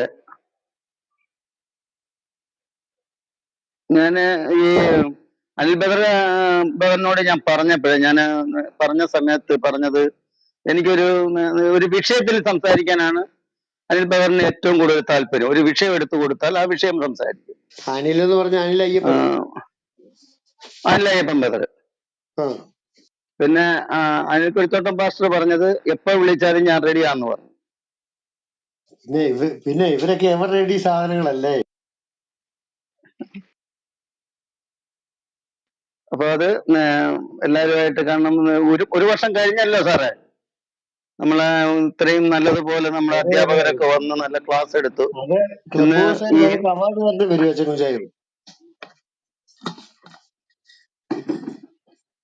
എന്താ പറഞ്ഞത്? അവാർഡ് വരുമെന്ന്. അവാർഡല്ല, നമുക്കുള്ള ഇസ്ലാം വിശ്വാസികള് നമ്മൾ ആ സത്യങ്ങളെ മനസ്സിലാക്കണമല്ലോ. നമ്മുടെ ക്രൈസ്തവരും ആ സത്യങ്ങൾ മനസ്സിലാക്കണം. അവർ ഓരോരുത്തരും വന്നിട്ട് ഇപ്പൊ ഇരിക്കുന്ന അധ്യാപകരൊക്കെ മെയിൻ അധ്യാപകരിൽ നിന്ന് കേട്ട് പഠിച്ചിട്ട് അധ്യാപകരായി ഇരിക്കുന്നവരാ. ഇതൊക്കെ കാണുമ്പോൾ എന്ന് പറഞ്ഞാൽ വളരെ ഒരു അനുഗ്രഹമാണ്. താഴെ ഇരിക്കുന്ന ഓരോരുത്തരും കടന്നു വന്ന് ഇങ്ങനെ അവരും ചെറുതായി സംസാരിച്ച് തുടങ്ങണമെന്നാണ് എന്റെ ആഗ്രഹം. നമ്മളിവിടെ സംസാരിച്ചുകൊണ്ടിരിക്കുമ്പോൾ തന്നെ അവർ തെളിവുകൾ ഓരോരുത്തരും പടപട തെളിവുകൾ ഇടുന്നുണ്ട്. അതായത് ഉടനെ തെളിവുകൾ അപ്പൊ തന്നെ ഇടുന്നുണ്ട്. അപ്പൊ അങ്ങനെയുള്ളവർ മുകളിലേക്ക് കടന്നു വന്ന് ഇനി ഈ വർഷം ഒരു വലിയ നേട്ടമായി മാറണം. നമ്മുടെ ഈ താഴെ ഇരിക്കുന്നവർ മുകളിലേക്ക് വന്ന് മറ്റുള്ളവരെ പഠിപ്പിക്കുന്ന ഒരവസ്ഥയിലേക്ക് വരണം. അത് വേണ്ടേ സാറേ? അത് നല്ല അഭിപ്രായമാണ്. അവരൊക്കെയാണല്ലോ നമ്മുടെ താരങ്ങളെന്ന് പറയുന്നത്. ഓക്കെ, ക്രൈസ്റ്റ് ബ്രദറെ സംസാരിച്ചോളൂ. ഞാൻ ഇത്രയൊന്ന് അറിയിച്ചെന്ന് മാത്രം. ഓക്കെ, പ്രാർത്ഥിക്കാം. അച്ഛൻകുഞ്ഞു ബ്രദറെ പ്രാർത്ഥിക്കാം. ഇതിന്റെ പുറകിൽ വളരെയേറെ പ്രാർത്ഥന ആവശ്യമുണ്ട്. പ്രാർത്ഥന നമ്മളൊരു വിഷയം എന്ത് കാര്യം ചെയ്താലും ദൈവസന്നിധിയിൽ ധാരാളം സമയം ചെലവഴിച്ച് പ്രാർത്ഥിക്കേണ്ടത്. അതെന്താന്ന് ഞാൻ പറയാം. പ്രാർത്ഥിക്കുന്നത് കൊണ്ട് നാം ചെയ്യുന്ന പ്രവൃത്തി കർത്താവിന് പൂർണ്ണ മഹത്വം ലഭിക്കും. ഇപ്പോ എന്ത് ഒരു ഇപ്പൊ അച്ഛൻകുഞ്ഞു ബ്രദർ പറഞ്ഞതുപോലെ 1 വർഷം കഴിഞ്ഞ് അതിനെ ഒരു പ്രത്യേക പരിപാടിയായിട്ട് ചില ദൈവദാസന്മാരെ വിളിക്കുന്നു. ആ ദൈവദാസന്മാരിലൂടെ വരുന്ന വാക്കുകൾ കേൾവിക്കാര്, മുസ്ലിം സുഹൃത്തുക്കൾ ഉൾപ്പെടെ അവർക്ക് ചിന്തിപ്പാനും അവർ ഈ പൊട്ട മതത്തിൽ ഞാൻ ജീവിക്കുന്നത് ഇത് തെറ്റാണ് എന്ന് മനസ്സിലാക്കുവാനും സത്യദൈവം കർത്താവായ യേശു ക്രിസ്തുവാണെന്ന് തിരിച്ചറിവിന്റെ ആത്മാവിനെ പ്രാപിക്കാൻ ഇടയായിത്തീരണം. അതുകൊണ്ട് പ്രാർത്ഥന ഇവിടെയുള്ള ഈ ക്ലബിലുള്ള എല്ലാ അംഗങ്ങളും, നമുക്കറിയാം എല്ലാവർക്കും മുകളിൽ വന്ന് സംസാരിക്കാനോ പറയാനോ ഒന്നും നമുക്ക് സമയം കിട്ടത്തില്ല. നമുക്ക് അതിനോട് ചിലർക്ക് സംസാരിക്കാൻ താല്പര്യമില്ലാത്തവരും ഉണ്ടാകാം. പക്ഷെങ്കില് പ്രാർത്ഥിക്കാൻ നമുക്ക് എല്ലാവർക്കും സാധിക്കും. അതുകൊണ്ട് ഈ വിഷയത്തെ ഓർത്ത് പ്രത്യേകം പ്രാർത്ഥിക്കണം. ദൈവം ഈ പ്രോഗ്രാമിനെ തന്റെ മഹത്വത്തിനായി തീർക്കാൻ ദൈവം തീർച്ചയായും ഇടയാക്കി തീർക്കും എന്നാണ് ഞാൻ മനസ്സിലാക്കുന്നത്. ഞാൻ ഈ ജെയിംസ് സാർ നേരത്തെ സംസാരിച്ച എക്സീഡിങ് ജോയിയെ കുറിച്ച് പറഞ്ഞ കാര്യം ഞാൻ അല്പമായി ചിന്തിക്കുകയായിരുന്നു. ദൈവമക്കൾക്ക് ലഭിക്കുന്ന ഏറ്റവും വലിയ സന്തോഷം, പറഞ്ഞു തീരാത്ത സന്തോഷം. സ്വർഗത്തിൽ ചെല്ലുമ്പോൾ ഇന്ന് ഞാൻ നേരത്തെ സൂചിപ്പിച്ചതുപോലെ കഷ്ടതയും ദുഃഖവും പട്ടിണിയും മുറവിളിയും ദാരിദ്ര്യവും ഇതെല്ലാം ഈ ലോകത്ത് മാത്രമേ ഉള്ളൂ. സ്വർഗരാജ്യത്തിൽ ചെല്ലുമ്പോൾ നിത്യ സന്തോഷത്തിലേക്ക് പ്രവേശിക്കുന്നതാണ് ദൈവത്തോടുള്ള വാസം. അപ്പോ നമ്മുടെ കർത്താവ് ഈ ഭൂമിയിലായിരുന്നപ്പോ ഈ ഒലിവുമല പ്രസംഗം ഞാൻ ജെയിംസ് സാറ് പറഞ്ഞ എക്സീഡിങ് ജോയിയെ കുറിച്ച് ചിന്തിച്ചുകൊണ്ടിരുന്നപ്പം പെട്ടെന്ന് എന്റെ മനസ്സിൽ വന്നതാണ് ഈ ഒലിവുമല പ്രസംഗത്തിൽ കർത്താവ് പറയുന്ന 1-2 കാര്യങ്ങളുണ്ട്. ആ ജസ്റ്റ് ഞാനൊന്ന് ഓടിച്ചു പറഞ്ഞു നിർത്താം. ഇവിടെ 5-ാം അധ്യായത്തിന്റെ 9-ാം വാക്യത്തിൽ പറയുന്നു, സമാധാനം ഉണ്ടാക്കുന്നവർ ഭാഗ്യവാന്മാർ, അവർ ദൈവത്തിന്റെ പുത്രന്മാർ എന്ന് വിളിക്കപ്പെടും. ഇവിടെ ഈ സമാധാനം ഉണ്ടാക്കുന്നവർ ഭാഗ്യവാന്മാർ എന്ന് പറയുമ്പോ അങ്ങനെ പറയുമ്പോ നമുക്കൊരു കാര്യം മനസ്സിലാക്കണം. ഈ ആരെങ്കിലും തല്ലു പിടിക്കുമ്പോഴോ അടിയുണ്ടാക്കുമ്പോഴോ ചെന്ന് സമാധാനപ്പെടുത്തുന്നത് നല്ല കാര്യം, അതങ്ങനെ ചെയ്യണം. തമ്മി വഴക്കുണ്ടാക്കുമ്പോ, ഒരു പ്രശ്നം ഉണ്ടാക്കുമ്പോ അവിടെ ചെന്ന് അത് സമാധാനിപ്പിച്ച് ആ പ്രശ്നം ഒഴിവാക്കുന്നതും നല്ല കാര്യമാണ്. എന്നാൽ വേദപുസ്തകം പറയുന്നത് മറ്റൊരു അർത്ഥത്തിലൂടെയും കൂടെയാണ്. എന്താണ് ആ അർത്ഥം? സമാധാനം ഉണ്ടാക്കുന്നവർ ദൈവത്തിന്റെ പുത്രന്മാർ എന്ന് വിളിക്കപ്പെടും. നമുക്കറിയാം ദൈവത്തോട് നമ്മെ നിരപ്പിച്ചത് കർത്താവായ യേശു ക്രിസ്തുവാണ്. ദൈവത്തോട് നമുക്ക് സമാധാനം ഉണ്ടാക്കിയത് മധ്യസ്ഥനായി ഈ ഭൂമിയിൽ വന്നത്, ദൈവത്തിനും മനുഷ്യർക്കും മധ്യസ്ഥനായി വന്നത് കർത്താവായ യേശു ക്രിസ്തുവാണ്. യേശുക്രിസ്തുവിനെ സമാധാന പ്രഭു എന്ന് തിരുവെഴുത്ത് പറയുന്നു. അപ്പോൾ കർത്താവായ യേശുക്രിസ്തുവിൽ വിശ്വസിക്കുന്നവരെ ദൈവമക്കളായി തീരുന്നു എന്ന് യോഹന്നാന്റെ സുവിശേഷം 1:12 നാം വായിക്കുന്നു. സമാധാനം ഉണ്ടാക്കുന്നവർ ആണ് ദൈവത്തിന്റെ പുത്രന്മാർ എന്ന് വിളിക്കപ്പെടും. തീർച്ചയായിട്ടും ഈ അച്ചകുഞ്ഞു ബ്രദറിന്റെ ഈ മുറിയിലും നമ്മൾ വിമർശനം നടത്തുമ്പോൾ തന്നെ നമ്മൾ ദൈവത്തിന്റെ മക്കളാണ്, സമാധാനം ഉണ്ടാക്കുന്നവരും കൂടെയാണ് എന്ന് ദൈവവചനം സൂചിപ്പിക്കുന്നു. എങ്ങനെയാണ് നാം സമാധാനം ഉണ്ടാക്കുന്നത്? ഈ ഇസ്ലാമിക വിശ്വാസികൾ, സാത്താന്റെ പിടിയിലായിരിക്കുന്നവർ, ആ സാത്താന്റെ കെട്ടിൽ അവര് അടിമപ്പെട്ട് കിടക്കുകയാണ്. അവരെ വിടുവിക്കണമെങ്കിൽ അതിനൊരു വഴിയേ ഉള്ളൂ. കർത്താവായ യേശുക്രിസ്തുവിന്റെ സുവിശേഷത്തിന് മാത്രമേ അവരെ വിടുവിക്കുവാൻ സാധ്യമായി തീരുകയുള്ളൂ. അങ്ങനെ കർത്താവായ യേശുക്രിസ്തുവിന്റെ സുവിശേഷവും അപ്പോഴപ്പോൾ നമ്മൾ ഇവിടെ ഈ റൂമിൽ തന്നെ പറയാൻ നമുക്കിടയായി തീരണം. കാരണം നമ്മൾ ദൈവത്തിന്റെ മക്കളാണ്, സമാധാനം ഉണ്ടാക്കുന്നവരാണ്. പിന്നെ വായിക്കുന്നത്, നീതി നിമിത്തം ഉപദ്രവിക്കപ്പെടുന്നവർ ഭാഗ്യവാന്മാർ, സ്വർഗരാജ്യം അവർക്കുള്ളത്. എന്റെ നിമിത്തം നിങ്ങളെ പഴിക്കുകയും ഉപദ്രവിക്കുകയും നിങ്ങളെ കൊണ്ട് എല്ലാ തിന്മകളും കളവായി പറയുകയും ചെയ്യുമ്പോൾ നിങ്ങൾ ഭാഗ്യവാന്മാർ, സ്വർഗരാജ്യത്തിൽ നിങ്ങളുടെ പ്രതിഫലം വലുതാകൊണ്ട് സന്തോഷിച്ചുല്ലസിപ്പിൻ. ഞാൻ ഈ വാക്യത്തില് എന്നെ ഏറ്റവും ആകർഷിച്ച ഒരു കാര്യമാണ് സന്തോഷിച്ച് ഉല്ലസിപ്പിൻ. നേരത്തെ ജെയിംസ് സാർ പറയുകയുണ്ടായി, നമുക്ക് എക്സീഡിങ് ജോയ്, ഉല്ലാസത്തിന്റെ ഉന്നതമായ ഒരു അവസ്ഥയാണ് സ്വർഗത്തിൽ നമുക്കുണ്ടാകുവാനിരിക്കുന്നത്. ഇവിടെ പറയുന്നത് നിങ്ങളെക്കുറിച്ച് എന്തെല്ലാം കളവായി പറയുകയും നിങ്ങൾ ഈ ചെയ്യുന്ന പ്രവർത്തനത്തിന് എന്തെല്ലാം പഴിയും ദുഷിയും ഉപദ്രവവും മേൽക്കുമ്പോൾ എന്താണ് പറയുന്നത്? സ്വർഗത്തിൽ നിങ്ങളുടെ പ്രതിഫലം വലുതാകൊണ്ട് സന്തോഷിച്ച് ഉല്ലസിപ്പിൻ. അപ്പോ ഇവിടെ നമ്മളെ ഉപദ്രവിക്കുമ്പോൾ പകരം ഉപദ്രവിക്കാനല്ല, ഇവിടെ നമ്മൾ എന്തെങ്കിലും പറയുമ്പോൾ അതിന് തക്കതായ നിലയോടെ ആക്ഷേപിക്കലോ അധിക്ഷേപിക്കലോ ദൈവത്തിന്റെ പുത്രന്മാർക്കില്ല. നമ്മൾ സത്യം തുറന്നു പറഞ്ഞുകൊണ്ടേയിരിക്കും. ഈ ഇസ്ലാമിനെ എക്സ്പോസ് ചെയ്തുകൊണ്ടേയിരിക്കും. ഇത് അസത്യമാണ്, ഇത് സമൂഹത്തിന് ദോഷമാണ്, ഇത് അപകടമാണ് എന്നുള്ള നിലയിൽ ഇതിനെ എക്സ്പോസ് ചെയ്തുകൊണ്ടേയിരിക്കണം. അതോടൊപ്പം തന്നെ ദൈവത്തിന്റെ പുത്രന്മാർ, ദൈവത്തിന്റെ മക്കൾ എന്നുള്ള നിലയിൽ സുവിശേഷം നാം പറയുമ്പോൾ നാം അവിടെ സമാധാനം ഉണ്ടാക്കും. നമുക്കറിയാം, ഒരുപക്ഷെ നമ്മൾ പറയുന്നത് അപ്പടിയെ കേൾക്കണമെന്നില്ല. പല പ്രാവശ്യം ഇത് പറഞ്ഞിരിക്കുമ്പോൾ തീർച്ചയായിട്ടും ഒരു ദിവസം ഇവർ മനസ്സിലാക്കും, ഇവർ ഈ പറയുന്നത് സത്യമാണ്, ഇതാണ് സത്യം, ഇത് മാത്രമേ ഉള്ളൂ സത്യം എന്നുള്ള നിലയിൽ ദൈവത്തിന്റെ ആത്മാവ് അവരെ കൊണ്ട് ചിന്തിപ്പിക്കുവാൻ സാധ്യമായി തീരും. മാത്രമല്ല നമ്മെക്കുറിച്ച് പറഞ്ഞിരിക്കുന്നത്, നമ്മൾ സമാധാനം ഉണ്ടാക്കിയിട്ട് ഇവരെല്ലാം ഒരു പക്ഷേ ഒരു നാൾ, ഇന്നല്ലെങ്കിൽ നാളെ ഈ കർത്താവിനെ സ്വീകരിക്കാനുള്ള നമുക്കറിയില്ല. സ്വീകരിക്കാനുള്ള എത്രയോ പേര് എതിർത്ത തീവ്രവാദികളും എത്രയോ മനുഷ്യർ ഈ കർത്താവിനെ സ്വീകരിച്ചിട്ടുണ്ട്. അവർ കർത്താവിന് വേണ്ടി എത്രയോ സാക്ഷ്യം, നമ്മുടെ കൺമുമ്പിൽ എത്രയോ സാക്ഷികൾ നമുക്കുണ്ട്. അതുകൊണ്ട് ദൈവം സഹായിക്കട്ടെ, സന്തോഷിച്ചുല്ലസിക്കാം. നാം ചെയ്യുന്ന എല്ലാ കർത്താവിന് വേണ്ടിയുള്ള പ്രവൃത്തികൾക്കെല്ലാം പ്രതിഫലം നൽകുന്ന ഒരു ദിവസം കൂടിയാണ് സ്വർഗത്തിൽ നാം എത്തിച്ചേരുമ്പോൾ എന്നാണ് തിരുവെഴുത്ത് പറയുന്നത്. Thank you so much. ഇത് പറയാൻ ഞാൻ അതീവ സന്തോഷമുള്ളവനായി തന്നെയാണ് ഇത് പറയാൻ ഇടയായത്. Thank you.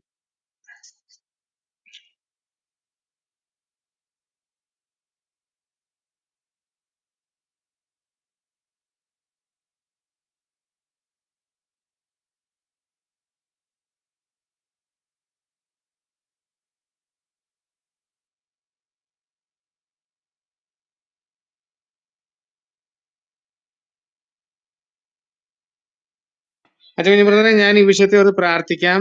ഞാൻ തൽക്കാലം ഒന്ന് ഇറങ്ങുവാണേ. Okay thank you. Thank you. Okay okay okay വളരെ നന്ദി, വളരെ നന്ദി സഹോദര. വർഗീസ് സാറേ സംസാരിച്ചോളൂ സാറേ.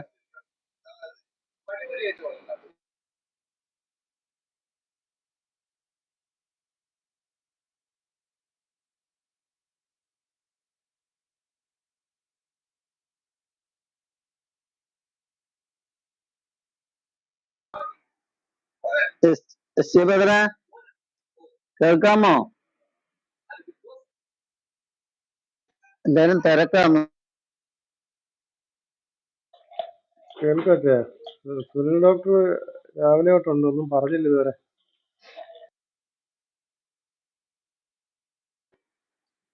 അപ്പൊ ആരെങ്കിലും സംസാരിക്കുന്നുണ്ടോ?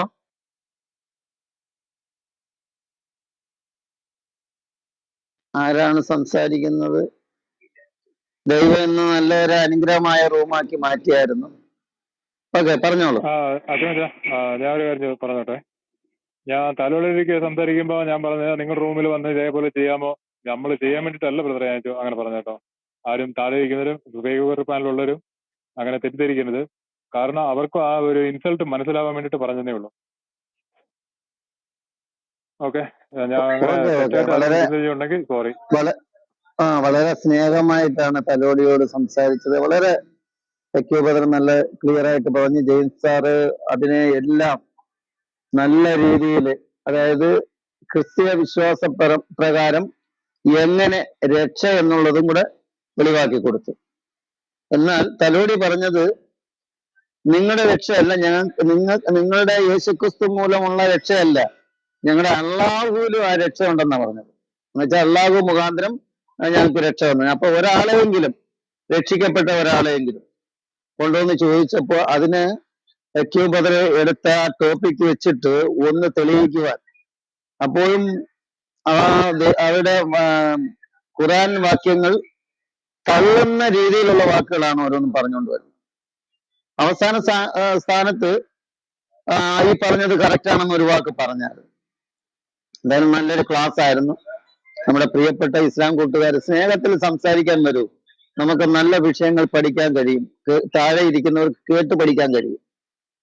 അതുകൊണ്ട് എൻ്റെ പ്രിയ കൂട്ടുകാരെല്ലാം നന്മയുണ്ടാകട്ടെ എല്ലാവർക്കും. ഒരാൾക്ക് മാത്രമൊന്നുമല്ല, ഞാൻ ചിന്തിക്കുന്ന ഇത്ര മാത്രമേ ഉള്ളൂ. ഇവിടെ ജാതിയോ മതമോ അതൊന്നും അല്ല വിഷയം. സ്വർഗരാജ്യത്തിന് അവകാശികളായി തീരണം, രക്ഷ പ്രാപിക്കണം. അതിന് നമ്മൾ എന്ത് ചെയ്യണം? അത് ഞാൻ മനസ്സിലാക്കിയിടത്തോളം യേശുക്രിസ്തുവിൽ കൂടി മാത്രമാണ് രക്ഷ. ആ രക്ഷയെക്കുറിച്ചാണ് വർഗീസ് സാർ വ്യക്തമായിട്ട്, ജെയിംസ് സാർ പറഞ്ഞു അത് വ്യക്തമായിട്ട്. അതായത് ഒരുവന്റെ ഉള്ളിലേക്ക് ക്രിസ്തു കടക്കുമ്പോൾ ഉണ്ടാകുന്ന മാറ്റങ്ങൾ.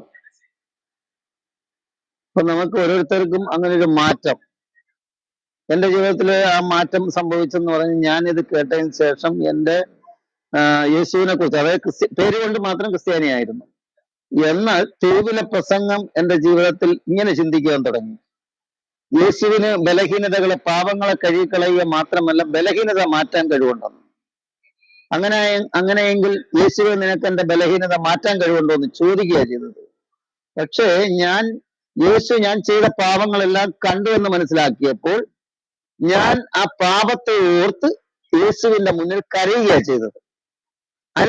ആദ്യം അനുതപിച്ചു.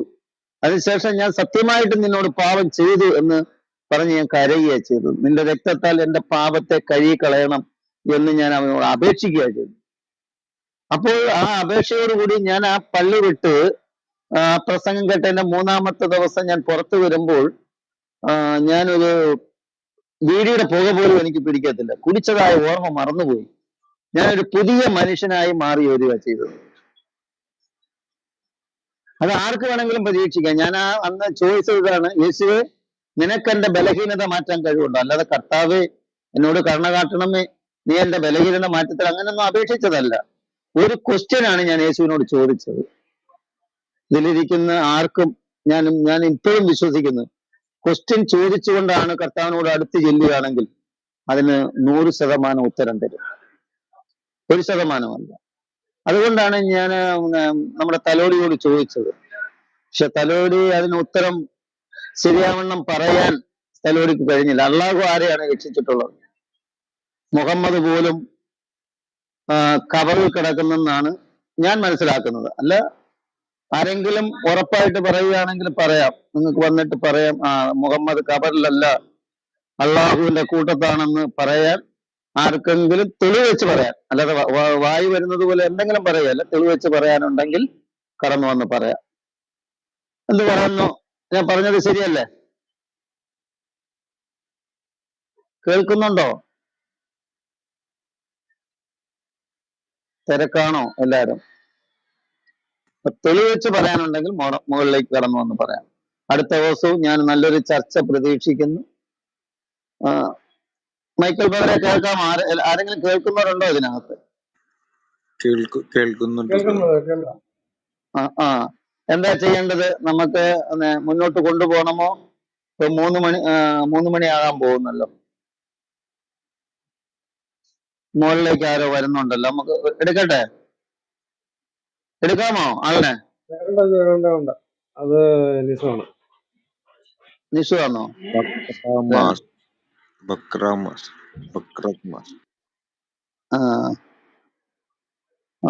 ആണല്ലേ? അല്ല, നിഷുവിനോട് എനിക്ക് സ്നേഹക്കുറവൊന്നുമില്ല. എൻ്റെ കൂട്ടുകാരൻ അനുഗ്രഹിക്കപ്പെടണം, സ്വർഗത്തിലേക്ക് പോകണം, അത് മാത്രമേ എൻ്റെ ആഗ്രഹമുള്ളൂ. പിന്നെ വരുന്നത് നിഷു നമ്മുടെ വർഗീസ് സാറിനെയൊക്കെ കണ്ടിട്ടാണ് വരുന്നെങ്കിൽ അത് വേണ്ട.